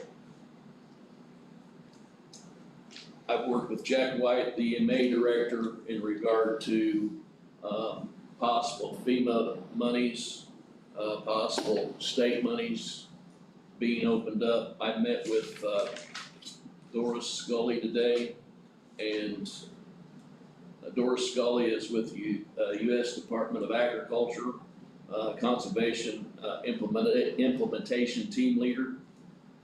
And Jose, Pino, Jose is a civil engineer, and he was here during the 2008 flood.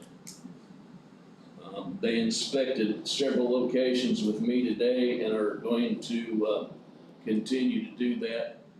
They may be able to help us out in regard to some financial situations, but they're project orientated, so we need, it's not an entirety.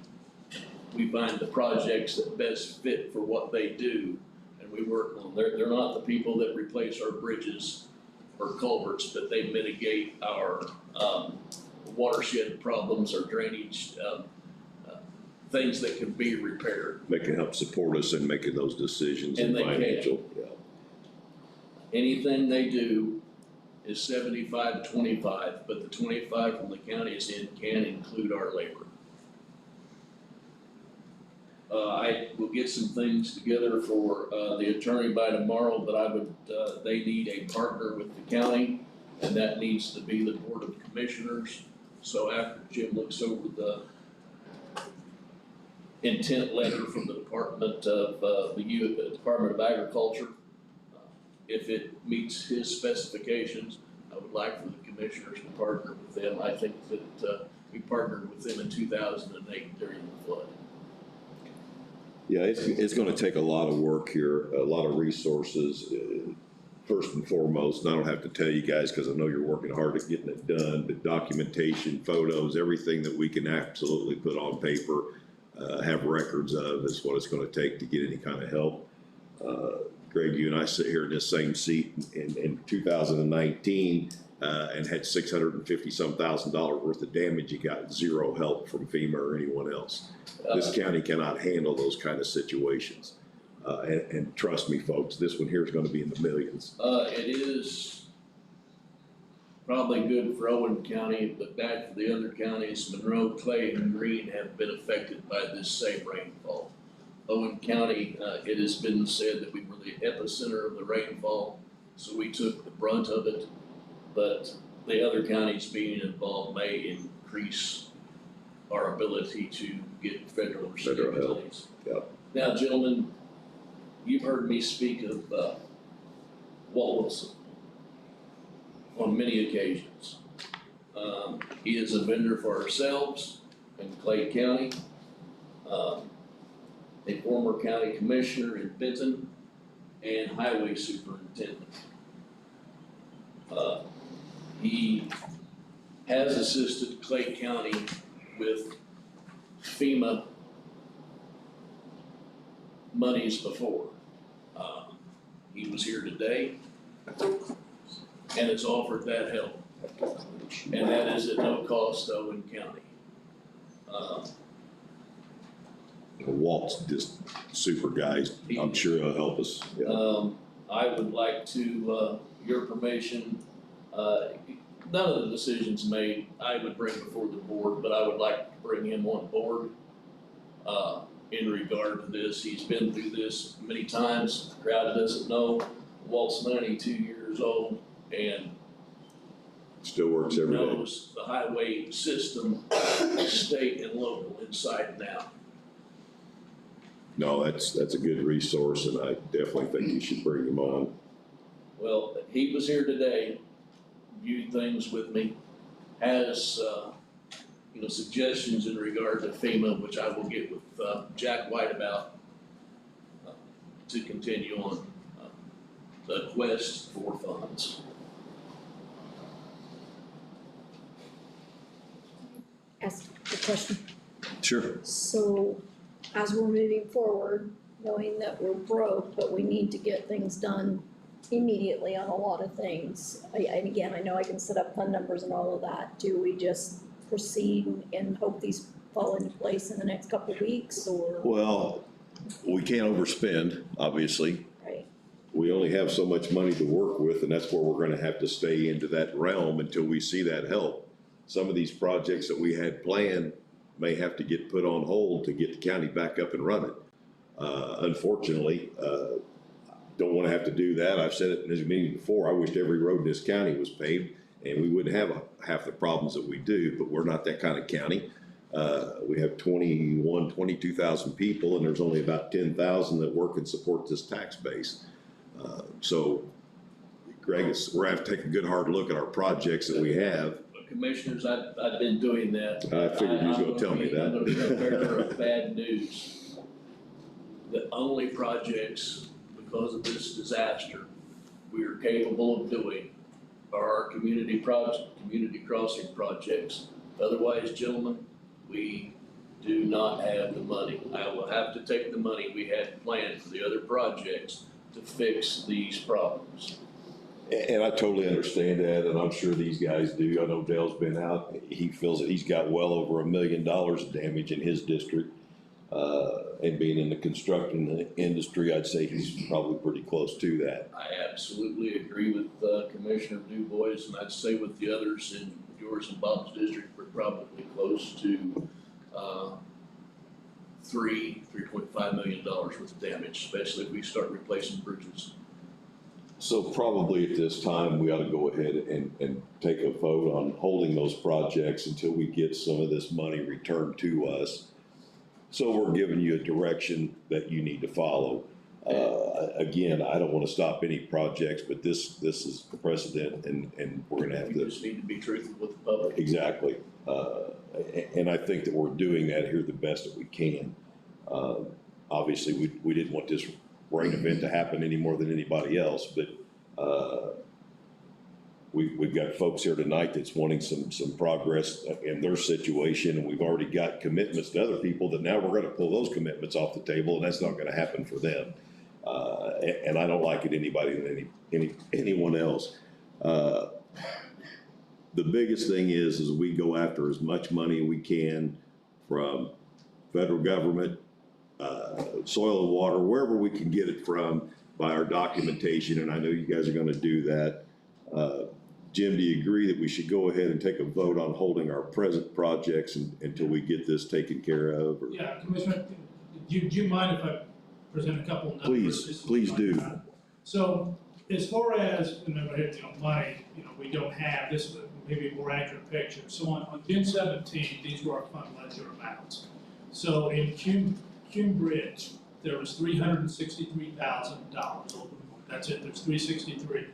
However, most of that is committed to the Kelly Bridge, and there's nothing that can be done there.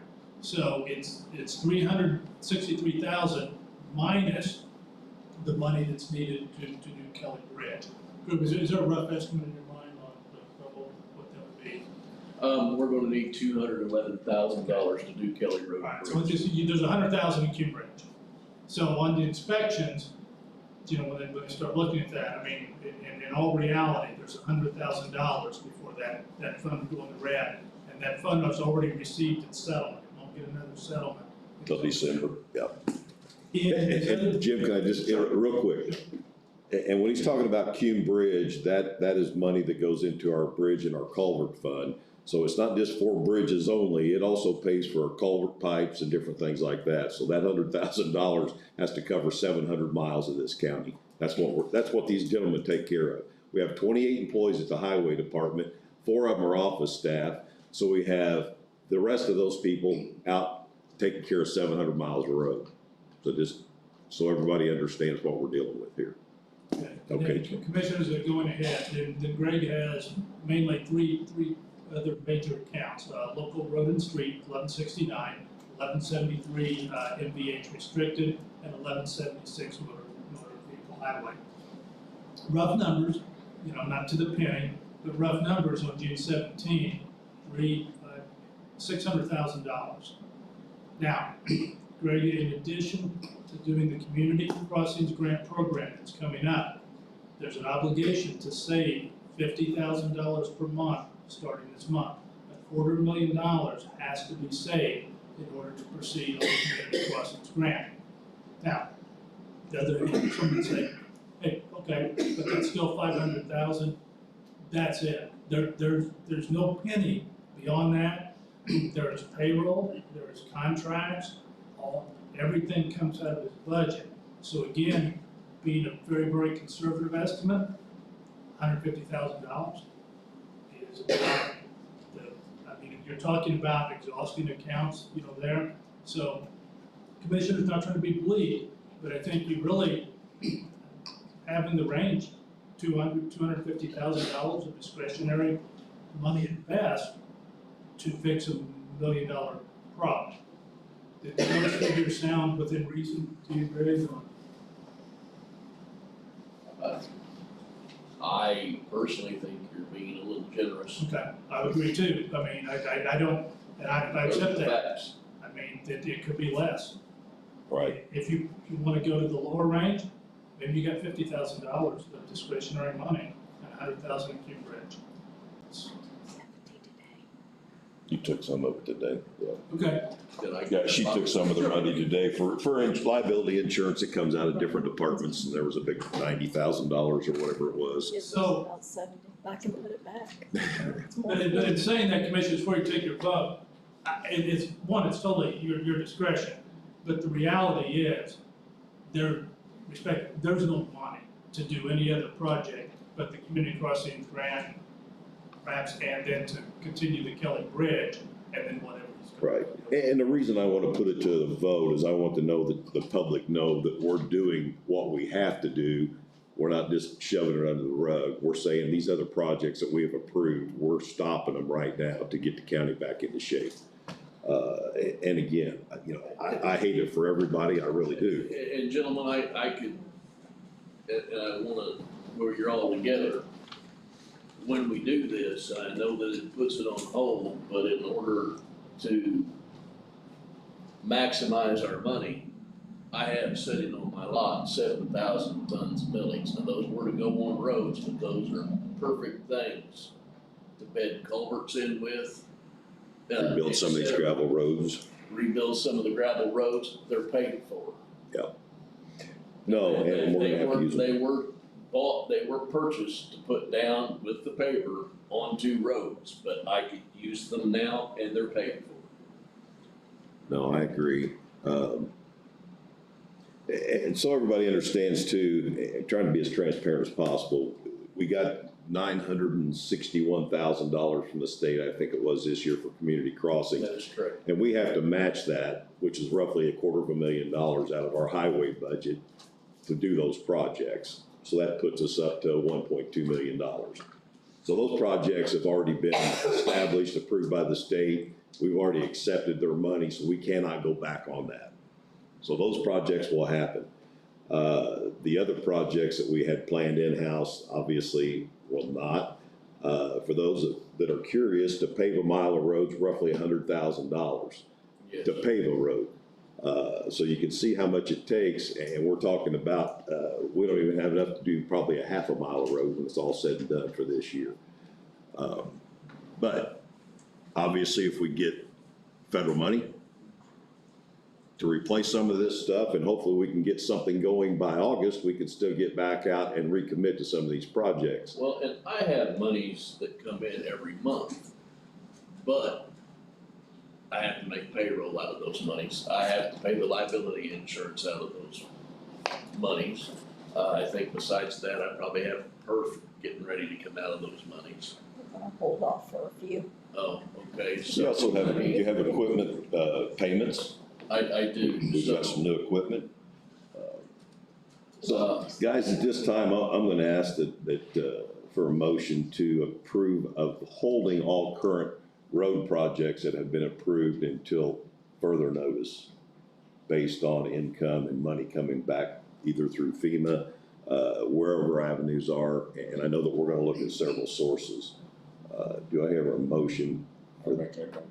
I have a motion by Bob. Do I hear a second? I'll second. I have a second by Dale. All in favor? Aye. Aye. Thank you, Commissioners. Lastly, advice from, Mr. Wilson, who's dealt with FEMA projects before. He, he suggested that I ask the board, to reach out, for a tour by the governor. He's seen many counties, he thought Owen County was bad enough to request that.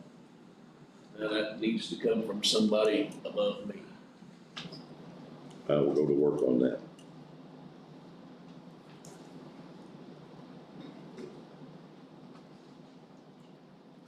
Anything else? I know I have folks here, from, let's see, Sherfield Road. I asked to be here tonight and they got on the agenda. And I do know that there are folks here from Lake Hollybrook, I think for more than one reason than the highway department, but also in regard to the highway department. So, I can address part of that now. I think they've heard everything that they need to hear, unfortunately. I could say this, you and I have talked about Lake Hollybrook roads, both of them. One of them's not big enough to get our equipment up there on. The other one that we talked about a process, and we'll continue that process once we get our feet back on ground. Phil on Sherfield Road, he has put that on the community crossings for next year. So I want to say a thank you, Greg. I've lived on that road 46 years. I was Sam Mom's neighbor for 40. And about five or 7 years ago, the big hills got paved. And the county did a bang-up job. I mean, they were really nice. It's only 0.8 of a mile was the problem. And when that thing fell apart and went up to Braysville, they acted like it would be a long time. He knocked that out in about 2 weeks. And I mean, they got done right. Even this last one, which cost me more money than I want to talk about this, but it didn't affect that road. And what happened was, before Greg got in, they chip and sealed the flat part up there. And they let oil sit on there for 4 days. And then they put stone on it. And it lasted 6 months and turned back into what it is now. And I don't know what went wrong, and you know, I don't build roads, so I thought, well, maybe that's what you're supposed to do, wait 4 days before you put stone down. But everybody's car got freezy boarding. But he's done a great job on repairing the Braysville connection thing, and I know it's a poor county. I know there's a low tax base, that's why I don't come and gripe these things, because it's just the way it is. I chose to live here, and it is what it is. But I'm glad to hear it's on the agenda, because one of these days when we get healed out, maybe we'll have it. and again, trust me, folks, I'm all for you. I'm sitting up here to help you. I'm not up here for me. And if there's any way at all I can get it done, like I said, I'd do it tomorrow. And Phil, thank you for that, because Greg has done a great job for us. I've been here 2.5 years, and that was one of the very first things that I did, is put him in this position, and he's done an outstanding job. So I'm sure he appreciates that. Yeah. Thank you. So, folks, while you're here, go ahead. I'd like to, I'm Tim Commissioner with Lake Hollybrook. I'm the treasurer there, and I'd like to say thanks to Craig. Yeah, him and I got together out at the lake, and he noted some culverts and some stuff done, and this, that, and the other thing, and the work they were able to accomplish this past year has made an enormous difference on the erosion stuff we had at the intersection of Yellowfish and Evergreen. It's just tremendous what the work they did there has changed that one particular area. There's more to come, but I know with the catastrophe that had to finish that for a while. Got some undermining on the culverts going across the creek that talked to him about earlier, which we put some logs on there and some rocks to where we got a solid place to travel, so it'll be okay until they can get around to it. What I was gonna ask for Craig is if they can get us some gravel and stage it there at the spillway, I will use Lake's equipment to maintain the county roads in Lake Hollybrook, which will be Orange Grove and Yellowfish, as far as keeping the chuckles filled in and trying to keep the neighborhood away. Sure. And we appreciate it. Any help that we can get from residents, whether it's cleaning out your culvert pipes that run through your driveway, your creeks, whatever, any of that support, it means a lot. Because when those driveway pipes get clogged up or your small creeks get clogged up and nobody's doing anything about it, all that does is go out on the road and wash the roads out and causes us all problems, so. Our big culvert pipes in the creek are clogged. It's more than the equipment I have access to be able to fix, so when he gets to it, it'll. And I think we've done something like that in the past, Greg, if I'm not necessarily Lake Hollybrook, but. No, we actually have, that was one of the first tasks that I had when I went to work for the county highway department, was when I was a backhoe operator, was to go up there and work on that. I'll call it the causeway. Now, commissioners, the one thing I will address, that is one of the townships that I have included with damage, and specifically because of that spillway. If there's any monies that could be obtained to repair that, that it will take engineering. Personally, I don't think it was engineered right when it was put in. I don't know whether we put it in or whether it was put in privately. It's my suspicion it was put in privately many years ago. But, Well, I know that my creek that runs through my front pasture ends up in Lake Hollybrook, and it was 1.5 feet over the road in front of my house. I couldn't get out to come in to sign a declaration until 11 o'clock Saturday morning. So I know what kind of water you're taking there. Well, in 1 inch of rain, we have approximately 2.8 to 3.4 million gallons of water comes through our old lake per 1 inch of rain. So if you take that to 9 inches to 11 inches, we got a lot of water coming through that lake in those couple of days. I don't have a problem taking some millings out there. It's gonna be better than stone to hold in those holes. Do you agree with that? I do. Do you gentlemen have a problem with them taking a load of millings out there and dropping it, and they can maintain their own roads until we can get our feet back on the ground? That's a pretty good gesture as far as I'm concerned. Have no problems. Okay, we'll get with, Tim or Dakota, Dakota, I will get with Tim, sometime before the end of the week. They'll. At your convenience for sure, because you got other fish to fry right now, so, yep. If you have another issue after you're done with highway. Okay, Do we have it on the agenda? Is it highway related? No, when I called, I said I had lake conditions and street conditions to talk to you all about. I said on the agenda, it was just under street. I don't know if they- That's why I was asking. How long are you talking about, Tim? Just a few minutes, I'll keep my verbal short and sweet. I'll give you a couple of minutes here, okay? Passing these out.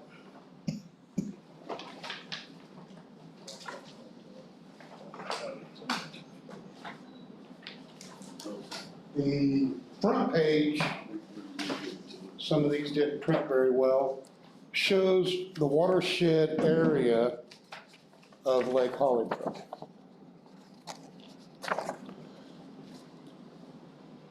Look at that center section of that print there is the area of the watershed that comes into Lake Hollybrook.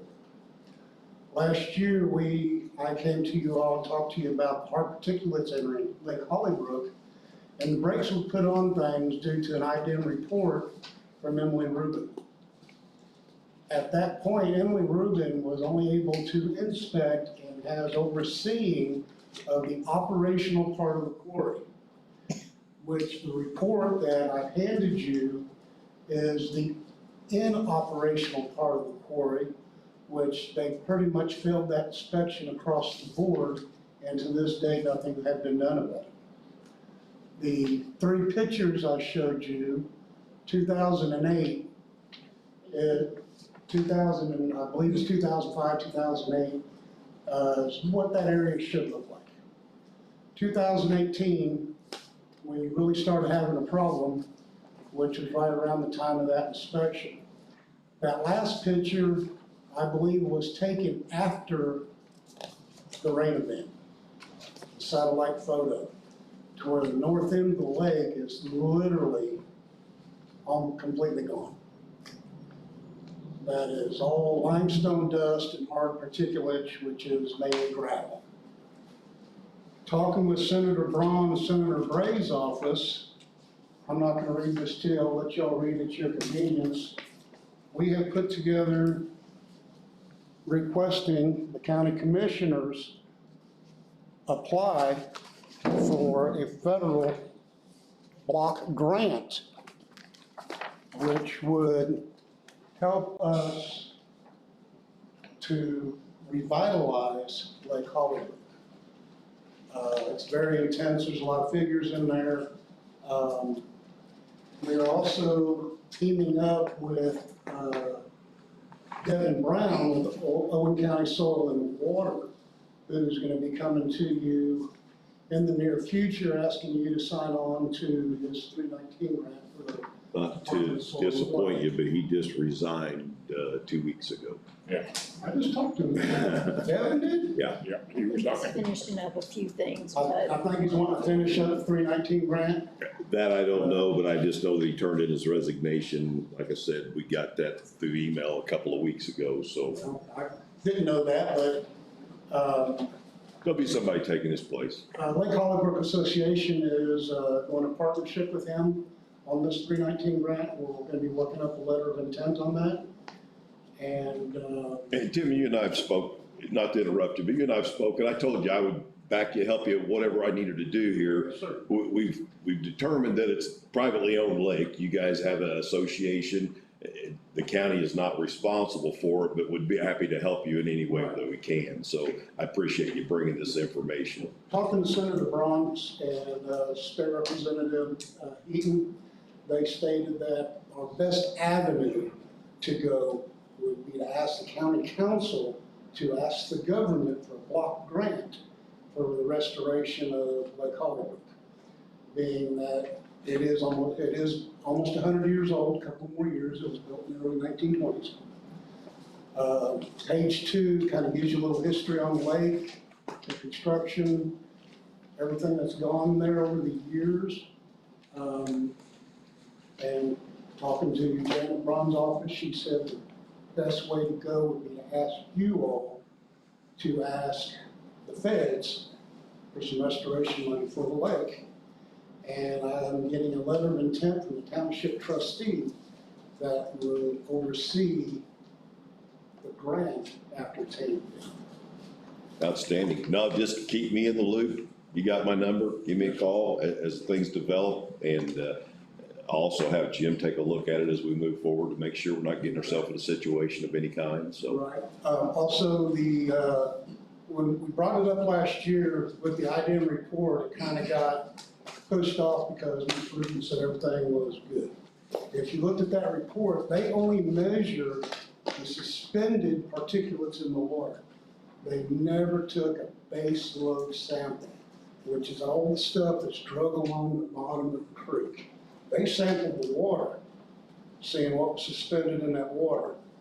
They never took a base load sample of that creek to show the gravel, the lime, everything that's actually being rolled down the bottom, not carried in the water. Sounds real good. Well, I appreciate you keeping us up to date and keep me in the loop. I sure will. Thank you very much. And we'll get out there on those roads, folks, just as soon as we can get something going here. You have something, sir? I actually do. I'm Bill Owen, live out there, they call it Brook. I have friends that live on, Limestone Creek Road. They're at the corner of Limestone Creek. It has washed out, I would say, 10, 15 times since 2008. Every bit of that stone off that road that the county comes in and dumps, you might as well just take the stone, take it to the lake and put it in the lake. Because it just washes back out. So when you get your FEMA money, look at the root of the issue. I'm not telling you to be Camelo, because the root of the issue. What I want you to do is be able to go back and say, we need to fix the root of the issues as a part of the FEMA contract and the FEMA money that you're asking for, because you need to redo the whole drains all the way down Limestone Creek and anything else that affects Limestone Creek that feeds Hollybrook. That is part of the issue that's filling up the end of the lake. So when you say the county doesn't have any responsibility, To the lake itself that you people have, that's what I'm talking about. you feed the monkey and what does it do? It's gonna eat. Well, it's gonna eat, but it's gonna do something else at the end. So what you have to do when this case is coming on, fix the root of the issue. I understand you're out putting Band-Aids on it, but when you put Band-Aids on it, FEMA comes down to look at it, you got Band-Aids covering the major issues. So take pictures, do what you gotta do. I understand you guys are under a lot of pressure, but ask for the money to fix everything. It doesn't hurt to ask for more. Oh, trust me, we ask all the time. Well- We're probably the number one on their list for asking. Well, I don't think you are, but that's okay. Yeah, it's a matter of opinion. I understand what my hand out every time I turn. Well, And I know that road very well. I live out there. okay, that's great, but all that gravel that washes off that road ends up in the lake, and that's part of that roll-off that Tim was talking about. And just going out there and throwing gravel on it doesn't fix it. It makes you happy when you're driving down that road because, oh my God, we got our road fixed, but all that crap just goes down into the lake. So you're not happy with your lake and the residents aren't happy with their road, so it's a catch-22 there. Well, that's a major catch-22. Yeah. Don't just put a Band-Aid on it, fix it. I will say, when Greg was out the last year, the conversation him and I I'm had. gonna wrap this up because it wasn't on the agenda. I give you a few minutes. Okay, real quick. The culverts that he was wanting to replace across, Orange Grove, we had discussed about putting in a sediment catch on the up-road side, which would capture a lot of this gravel coming off of that road from going into Lake Hollybrook. But that would just be on the Orange Grove area. We've got 3 major culverts that we have that issue with. But further up creek, like he said, yeah, we got problems further up creek. Greg and I had talked about resolving issues directly off of the creek. See, we got several issues going on there. We got the creek issue, we got the quarry issue. Who's gonna take the blame? Nobody, right? Okay. As an association, we just want to get it fixed. Exactly. I understand. Thank you, folks. Appreciate it. Okay, internal controls resolution. There's a couple of things highway that we. Oh, highway. Okay. I thought you were done, Greg. I'm sorry. I appreciate y'all's time. So with highway, one thing, there's a local disaster emergency has been Thank you. declared. Yes, Jim. Now, that runs out on Friday. So if you need to extend that, it requires the Board of Commissioners. So that's point one, if you want to have a special meeting Friday, if it's necessary.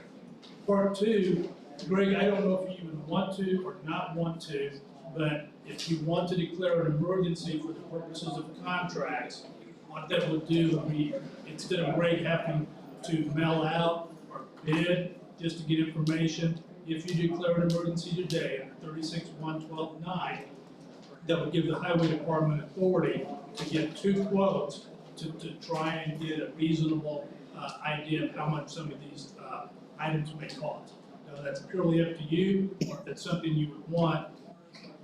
But if you declared an emergency, voted on it for the purposes of roads, culverts, bridges that were directly affected by the flood, that you would then have the authority not to engage in contracts, but get quotes that you could come back to the commissioners.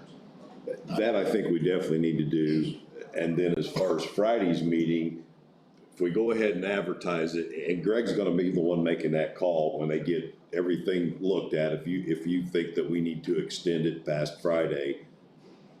Gentlemen, I'll tell you right now, schedule your meeting. Go ahead and schedule, okay. Okay, and then one last point that I will be quiet. Greg, if you would run into, like when you're going out, and you would see a new emergency situation that you need assistance, commissioners, you have the authority to meet on an emergency meeting. It just, you post it where you're going to meet, and you notify the media as you notify the others.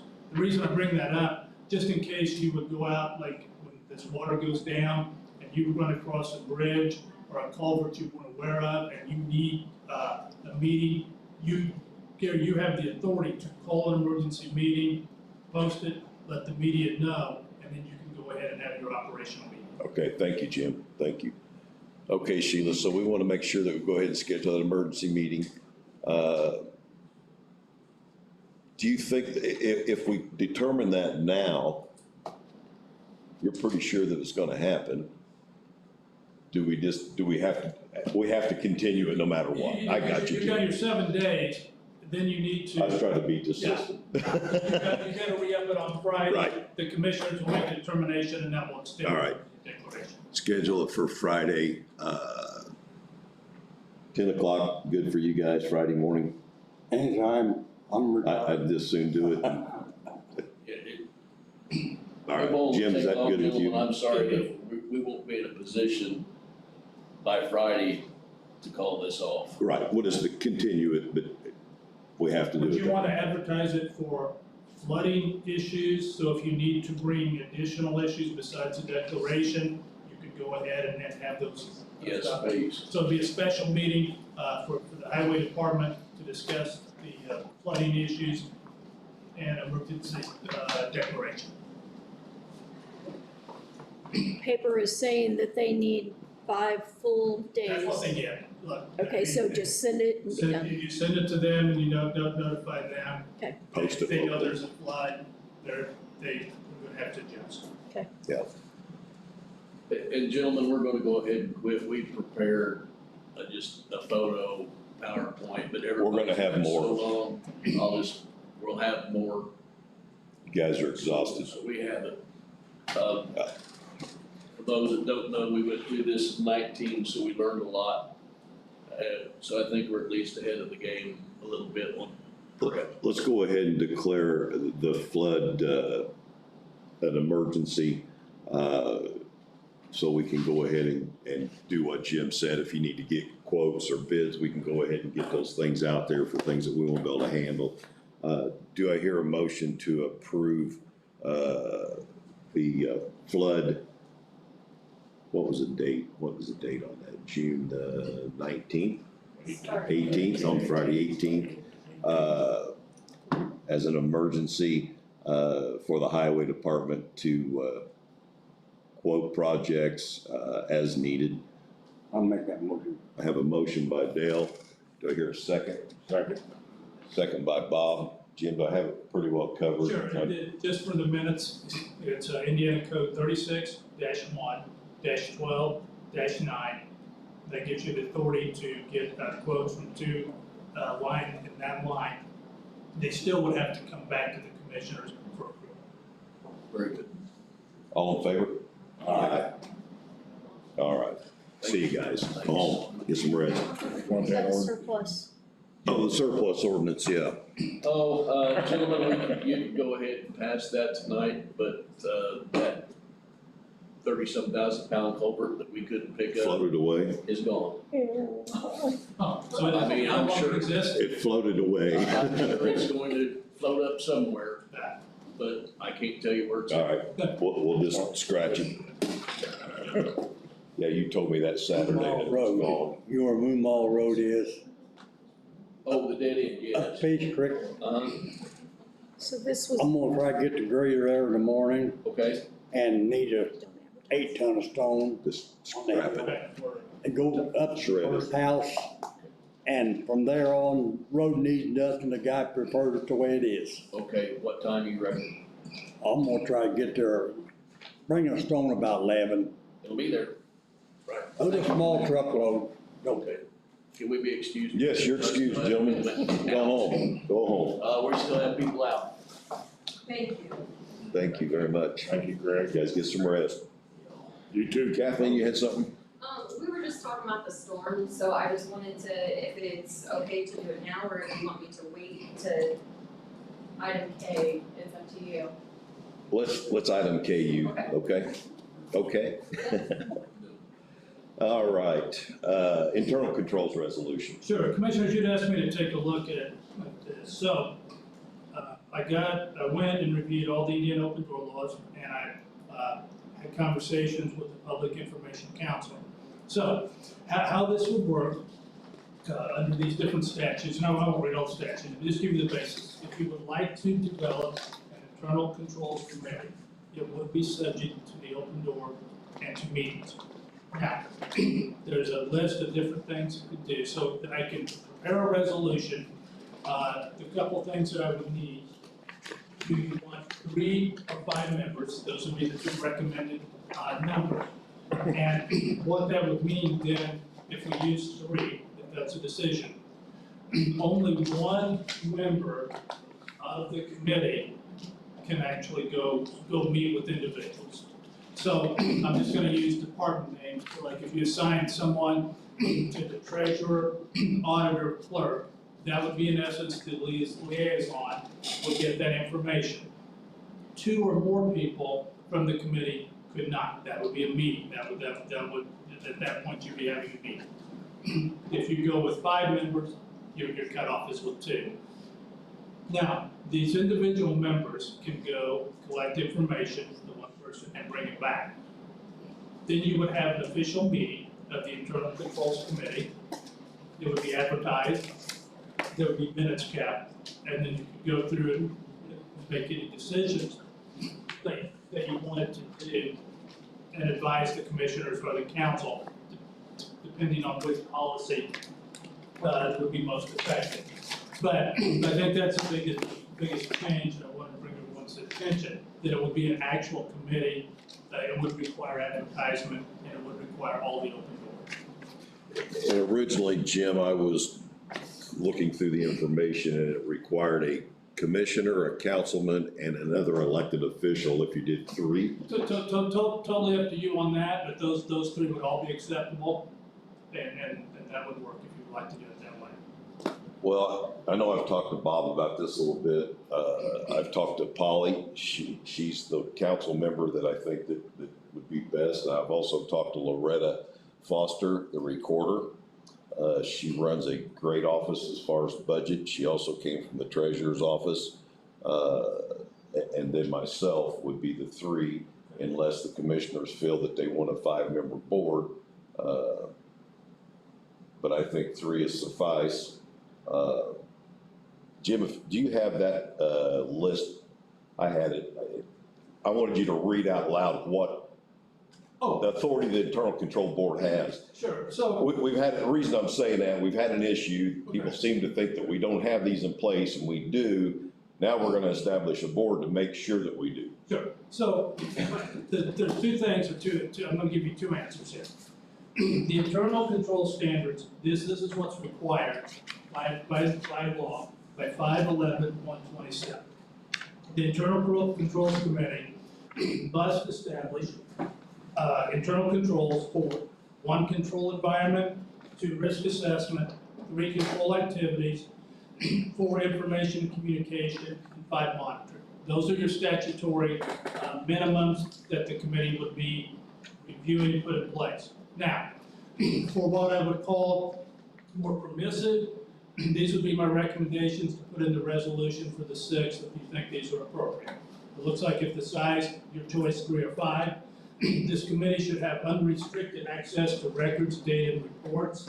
It should be entitled to any explanatory information that it deems necessary to discharge its responsibilities. The Internal Controls Committee would establish, communicate requirements for information, which would include the nature, extent, and timing of receiving information. They would oversee the Owen County's arrangements for the prevention and deterrence of fraud. They would challenge any department, I mean that in a positive way, what can be done better to ensure that each entity has the appropriate anti-fraud programs and controls in place. You want to be able to identify potential fraud and ensure investigations are undertaken and fraud is detected. This Internal Controls Committee will consider the effectiveness of the organization's control framework, technology security and control, and conduct an internal audit review and provide input on the internal audit strategic plan, objectives, performance measurements, and outcomes. That's what I would envision, that you would want all these in the resolution, that this is what your Internal Controls Committee would do. And I could have that ready on the 6th if this is the direction you would like to go. You guys good with that? Any questions? I'm good with it. Okay. And I think 3 board rather than 5, don't you, Polly? And what I want everybody that's here, department heads, understand, once this board's established, you know, they can come in, we can come in and ask for whatever records, and we can't be denied those. It's state statute, it says that. And that's from time sheets to whatever. It's things that haven't happened in this county in the past, and that's what's got us in this condition. So, I'm gonna ask for a motion to approve the, Internal Controls Board resolution. Well, I guess what I'm asking is for me to draft it. Right, He needs right. draft one, so. But we want to do it with 3, just a verbal, okay. All right, we'll do it with 3, Jim, and you can bring that to us the next I'll bring meeting. that on the 6th. Yep. It doesn't require any penalty, so it can go in effect on that date. Okay. More or less like this is written, you give it to me. Pretty close, yes. Yeah, I have it somewhere, I don't know what, I shuffled on my papers. I just had it on my phone. Thank you. Let's see it. No, I got it at home or here somewhere, too many papers. Sheila, I did find the minutes. If we want to, The minutes of the signature sheet. yeah, they weren't in there, it was in my pile. But we can sign off on this one if you want to. You good with that? Okay. All right, next is comp time policy. Okay, Commissioners, I have drafted a comp time policy for your consideration. It does have to be read, but then you can make a determination if you want to pass it as you do, or if you want to send it back for redraft. This is the Owen County Board of Commissioners, Owen County Personnel Policies, 506 comp time. The first effective date was 9/19/2005, revised on 7/1/2010, and if so adopted today, will be revised on June 21st of 2021. It reads as follows: all Owen County employees are designated as either non-exempt or exempt by federal and state law. Only non-exempt employees, as that term is defined or described in section 201 of the Owen County Personnel Policies, are entitled to accrue compensatory time. If an Owen County department utilizes compensatory time, employees will be required to sign a compensatory time off agreement upon either their initial employment in the department or much prior to the pay period which compensatory time accrued. Copies of this signed agreement will be kept by both the elected officials and the auditor. When operating requirements or needs or other needs cannot be met during regular working hours, employees may be requested to work compensatory hours. Compensatory time must be approved by the elected official, department head, or the designee before it is performed, and such permission must be documented in a manner approved by the elected official or department head. Okay, compensatory time may be accrued and accumulated up to a maximum of 35 hours. Accumulated up to a maximum of 35 hours. Employees shall not be allowed to accrue more than 35 hours of compensatory time under any circumstances. Department heads and elected officials may impose more stringent standards that are contained herein regarding the accrual of compensatory time for the department, but they may not impose less stringent standards. It is recommended that all accrued compensatory hours be used within 90 days of their accrual. Scheduling the use of compensatory time off shall be at the discretion of the elected official department head. Use of compensatory time must be determined in advance of submission of payroll. Explanation, stop reading, explanation. Payroll submitted, that there's no adjustments for compensatory time. Everything has to be done before payroll is submitted as far as compensatory time. That's what that means. Continued reading.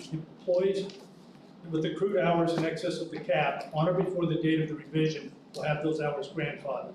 It is recommended that all grandfathered compensatory hours be used within 180 days of the revision. Employees may not transfer their compensatory time hours to another employee. Employees that have 35 hours or more of grandfathered hours of compensatory time shall not be allowed to accumulate any more additional comp hours until their total compensatory hours are below the 35-hour cap.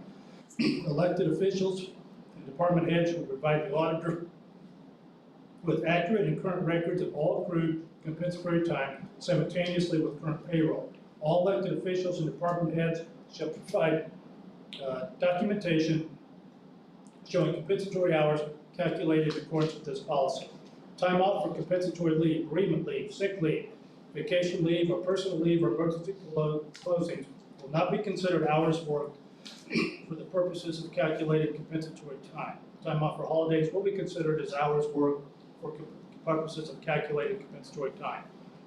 An employee whose employment with Owen County is terminated will receive a cash payout for unused compensatory hours in which the employee is properly entitled to at the employee's current rate of pay. Employees in departments that have an overtime budget should not accrue comp time until the overtime budget lines have been exhausted.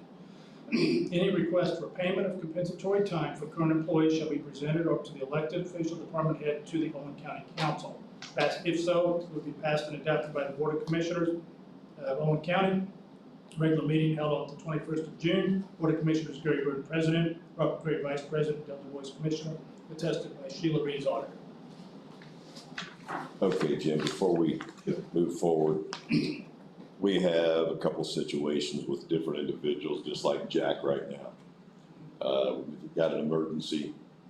He's going to have extra comp time. Obviously, he worked all day Saturday, today, those type of things. Yeah.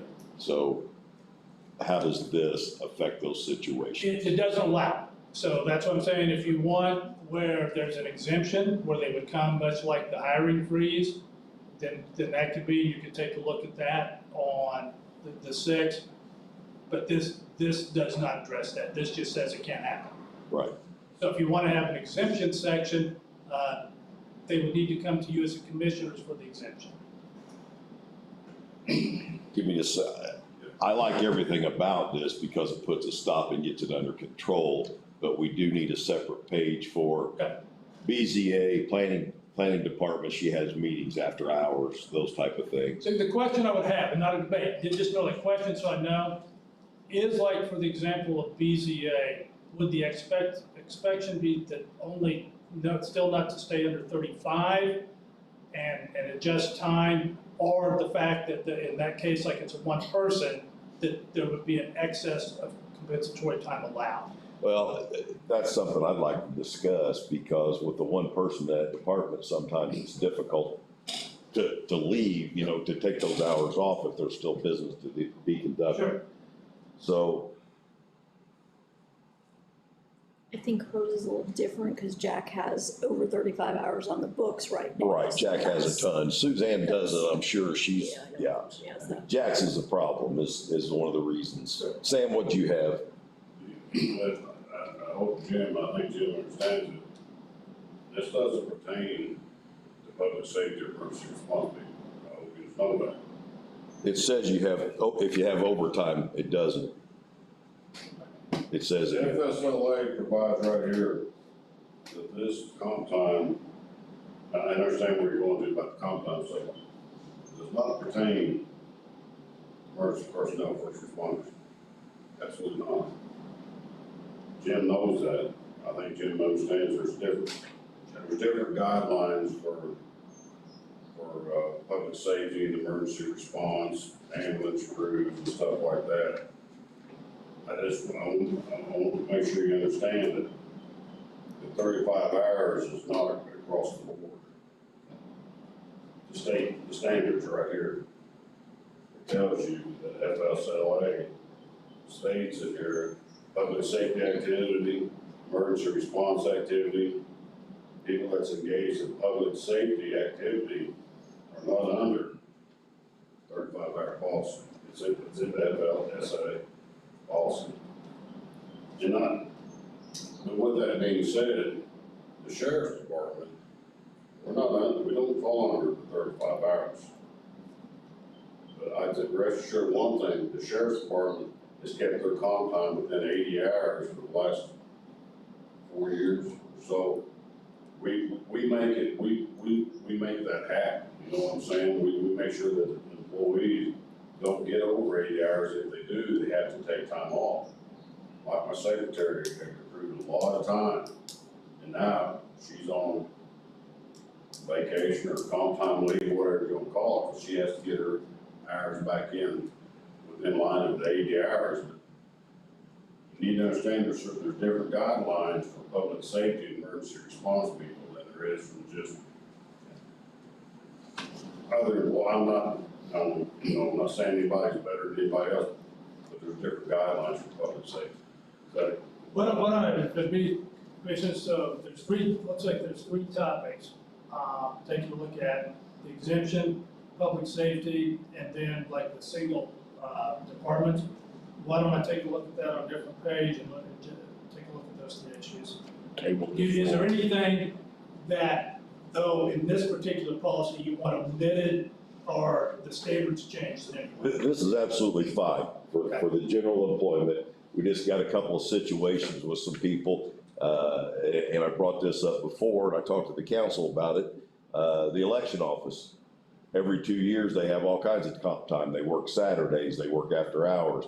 I would just assume that they get away with that and do away with it and pay them time and a half. They only do it every 2 years. But that's just another situation, kind of like Jack's. Jack really shouldn't have any comp time other than when there's these type of events. That's my personal opinion. I mean, we don't have that many emergencies that require a lot of comp time. One caveat, again, not trying to debate, every comp time though is a debt against the budget. Yep. So that all I mean, if it's worked out in theory, hey, I work 2 extra hours on Friday, I'm gonna take 2 hours on Monday, and you even that out.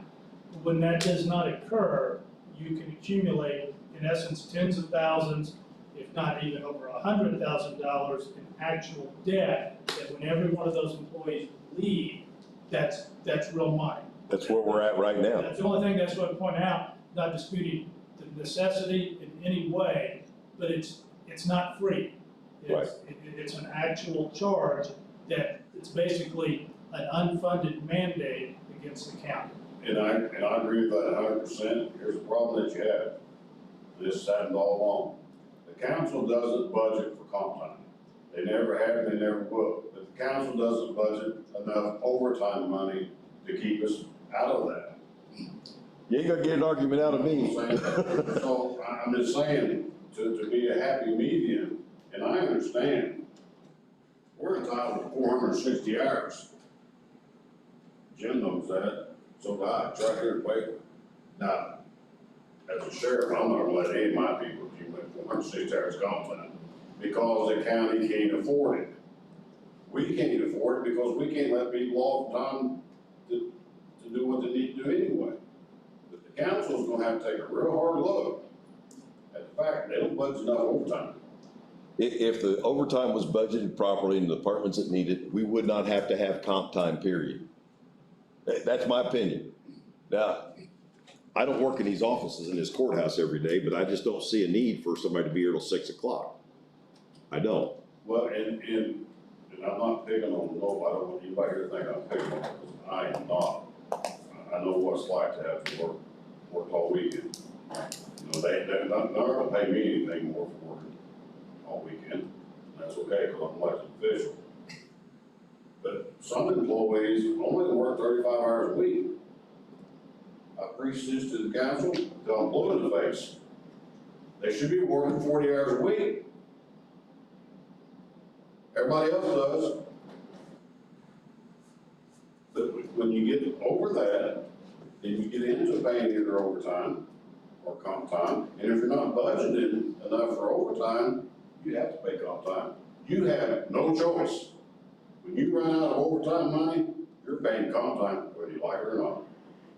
Unless the council comes to, you know, you have to pay the people. So if you want to, if tabling, I can definitely make those revisions and have everybody in the states. Yeah, let's do that. Do I hear a motion to table at this time until Jim comes back with some more information? I like that motion. All right, have a motion by Dale to table, second by Bob. Jim, thank you. 3-0, Sheila.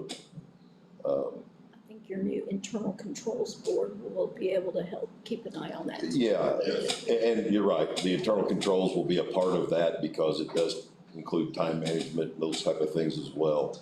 But I just want to make sure, Jim, I'm not disputing a thing you got in here because I believe it 100%. I just want to make sure that we've got these extra situations.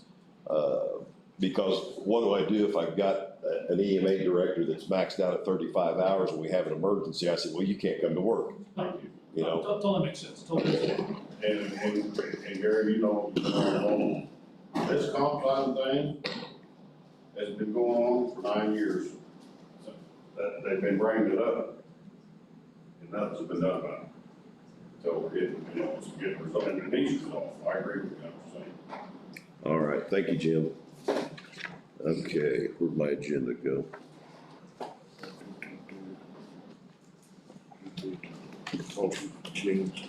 So, too many papers, Bob. Here we go.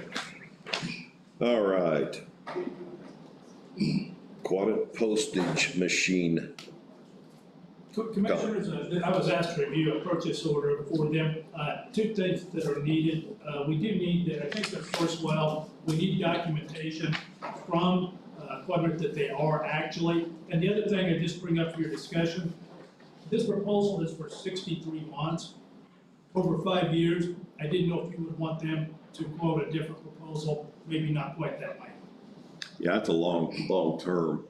This says lease well. It does, Well. but I need their actual letter of No, documentation. right. Okay, I see their contract number on here as well. Okay. That Ross Wells was supposed to be sending their letter. They are a state agency, this Source Well, who they go through. When does this agreement run out? I believe, I'm not sure. It says it's about. Well, we're not in a situation where they're gonna No. cancel us before we get it renewed. Okay. Again, this is a situation, and I agree, 63 months is a long time. Did you have, is there any particular proposal that you might want to see as far as a time period from them? Yeah, I would like to see that. I've been here for 2.5 years. This is the first time I've ever seen this. As in a lot of things for the first time. But, I'm gonna make a motion that we table this, until we get further information. Do I hear a second? I'll make a motion. Got a second by Dale. All in favor? Aye. Are you gonna contact them? I will, I'll just Okay. call them directly and just ask them. I'm gonna, if you don't mind, I'll just ask them to do a 3, 4, and 5 year proposal. Please. All right. Sounds good. Okay. Kathleen. All right. K is up. That means you. So, Greg kind of brought this to light when he thanked dispatch for the work that they did, and we greatly appreciate that. And he specifically named Alan McBride. However, there were 3 other people that were involved in that.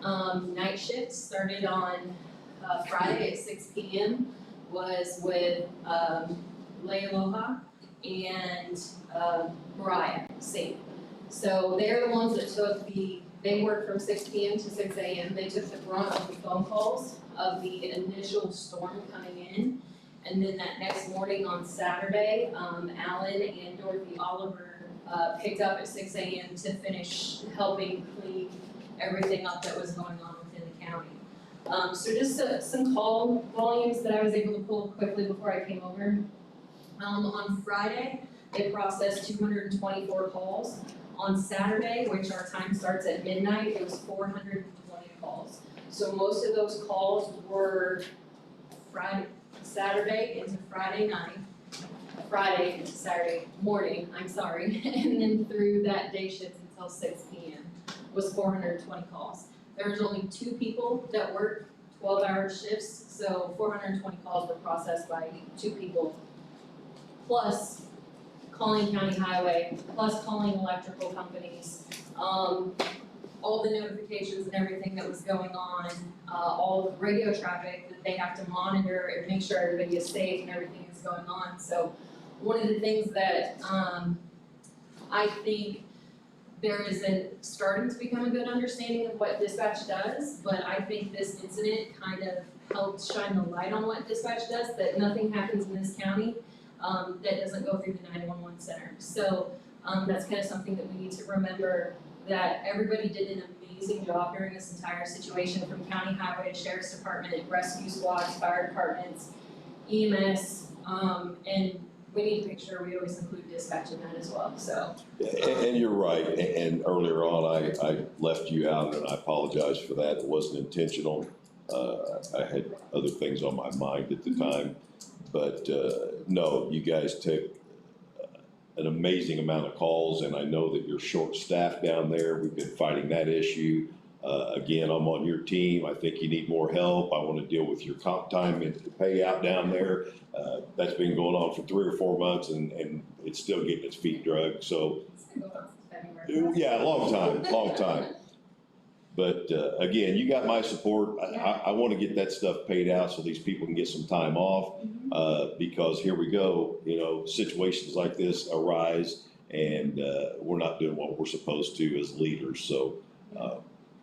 Yeah, but I just wanted to have my soapbox moment for a second, to make sure that And you deserve that. that is fully recognized, because like I said, nothing happens in this county that doesn't go through the center, so, that's where the phone calls initiate from, so. Thank you, Kathleen, and again, my apologies for leaving you out.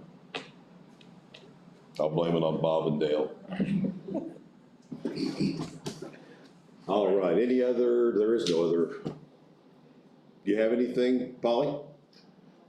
Okay. Any public comment? No? All right, Jim? Yeah, usually the answer is no, but I do have one thing just to bring to the board's attention. Dan Melton of the BZA board has resigned, so commissioners, you are back to having a. We have an appointment for that this evening. Oh, great. Bob is gonna take care of that. He called me over the weekend and has found an individual that is willing to take that. So go ahead, Bob. Beth, you're still with me, aren't you? I'll do it, yeah. We nominated Beth Wood. May I ask you just a few preliminary questions, just to make sure? Are you a member of the plan commission?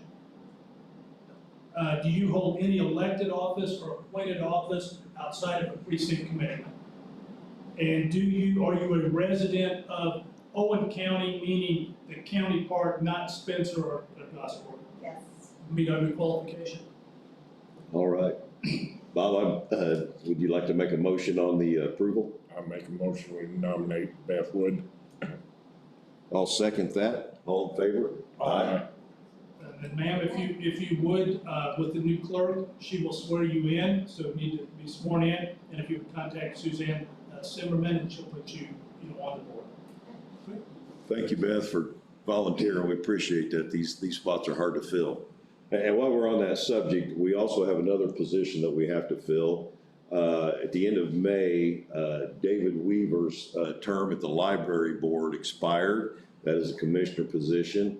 I have been contacted by Tony Voker. He would like to sit on that seat. Jim, you're aware of Tony, of course. So if there's no objections to that, I'd like to make a motion that we approve Tony Voker to the library board to replace David Weaver in the commissioner position. I'll make a motion. Have a motion by Dale. Do I hear a second? Second. Second by Bob. All in favor? Aye. I'll notify Tony and let him get with the library board. Okay, Sheila. Adobe license. We currently pay for 6 of them it's $101. They will give us 6 more for the same price. Okay. We came the last meeting and IT had suggested Lynn Walters, and then we're having issues, but they can. Is that a month? Yes. Yeah, we should be able to take that out of IT. And it's an amount that's well below the 5,000 and all that, so. Do we want to just do 3 and see if we can? Why don't we do that, and we can always add more to that. There's no sense of overexpending when we're in a situation that we're at, so you're gonna add 3 additional? Okay. You're gonna have Jim take care of that for you, or is that something that you're going? I'm talking IT, Jim, IT. Oh, yeah, I mean, Or you wanna? I don't care. Well, it's whatever you wanna do. If you got enough on your plate, if you want me to have Jim do Since it, how I'll he's do it. under you guys, we'll let Jim do it. That way, again. that way it's official and everybody's done their thing. Okay, I'll let him know. The Smithville thing I'd asked about earlier, you did say that it was for EMA, probation, and the veterans. It's all four of those offices. And we're using the current money that was being spent, and then they're all gonna budget next year. Right, there is an additional, setup fee or installation fee of $1,500 that will have to go to the council, for approval. I think we've already, I don't know if you discussed that at the council meeting about the benefits going to the $650 a month yet? Haven't been there yet. Okay, you might want to put that on our next agenda. We've got it covered with the expense of cutting out the benefit plan. But there is that $1,500. Jim, I know I just give you that contract. Yeah, just read, but I can have it read by the next, meeting, if not a problem. And so let me make sure I understand. The benefit project, contract has been contracted, is terminated. The onboard is terminated. Right, okay. Yeah, we voted on that in our last meeting. I'll read this and have it ready for the sixth. And we just had a payment that went out for this month. Last one. Because we just, yes, and we marked it last bill and the whole, and attached Okay. email, all that. The ARP, Yeah, I have it right here. there's a form that Gary needs to fill out that goes along with the registering and stuff, and once he gets it filled out, we'll get it done. I'll get online and get it done and fill this out with it.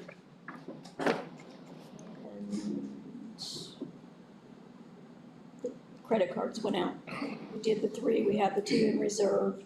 Online accounts or the accounts that people already had, I'm just trying to review this credit card thing real quick, and then the Amazon account is done. It's done. We have had. If any Amazon purchases they'll be done with our credit card. That account will no longer be available. We've signed that policy. The ink's dried. For you guys, if you didn't hear that, back in February, we passed a new credit card policy, but the 3 departments, Sheriff, Highway, and EMS would have one. And then there would only be 2 left out of the auditor's office at a balance of $2,500 each, I think it was, or $2,000. 2,000 is all we can get. Okay. That finally has been done. The departments got their cards this week, I think you said, or last week. 2 today. Okay. So, and Jim, to update you, you and I talked about that here a while back, so it looks like we've moved forward with that, so. All right, anything else, Sheila? That's it. How's John? I'll squeeze that in real quick. We worked the first full day today. Oh, great. Dale, you got anything? There's one thing about this credit card deal. Me and Greg were talking. Okay, he bought parts of a cat dealer. Mm-hmm. I bought the same parts for 1/10 the money on eBay. Now he has the authority to do that. He has authority to do that now? Yep, with that credit card, he can do that. Okay. Yep. So you're right. There's a lot of savings in some of those situations, but he didn't have that card before. That card's only got a $2,000 limit, but at least. But he may, sometimes he has major breakdowns, he might have to, for $2,500 on eBay, you can buy a lot of stuff. Right. But you never know how much, Can they share a card? Like right now, Greg has emergency needs right now, but the sheriff and EMS might not need theirs. Yeah, I don't know why that they couldn't, as long as, they've got a limit on each card, so, that's something that would probably need to be, it's still under our $5,000 purchase that we brought down, as long as you know. But it doesn't go over. And they can't because they only have 4,000 on Exactly. both of them, so it's good. What I would prefer, and this is just me thinking here, that if that's gonna happen, that department calls you and says, hey, we're gonna use $1,000 of their credit. That way, if we get into a situation that they need to do that. Anything else? Bob? Yeah. Anybody heard from that ninja on the corners? You're the maintenance liaison, that's your job. You traded me out of that job. That's right. Give him a call. I have. He hasn't even responded from me. Have you paid him I yet? asked if anybody else heard him. No, Maybe we ought to let the bid again. I'll try to call him this week, Bob, and see if I can get anything out of him. And then I'll call Angie and have her try to get a hold of him. Yeah, we need to get that done. I've done both too, Okay, and haven't got any response from either one of them. okay. Jim, I guess if we don't, at some point, we may have to get you involved to send him a letter. We accepted his contract, and now we can't get a hold of him. Just let me know. I'll try it this week. Okay. I don't have anything. You got any other, were you finished, Bob? You done? Okay. I've talked enough, so. All right. Do I hear a motion to adjourn? I'll make a motion to adjourn. We got two motions to adjourn. All in favor? Aye. Aye. Thank you, folks, for hanging in there and showing up.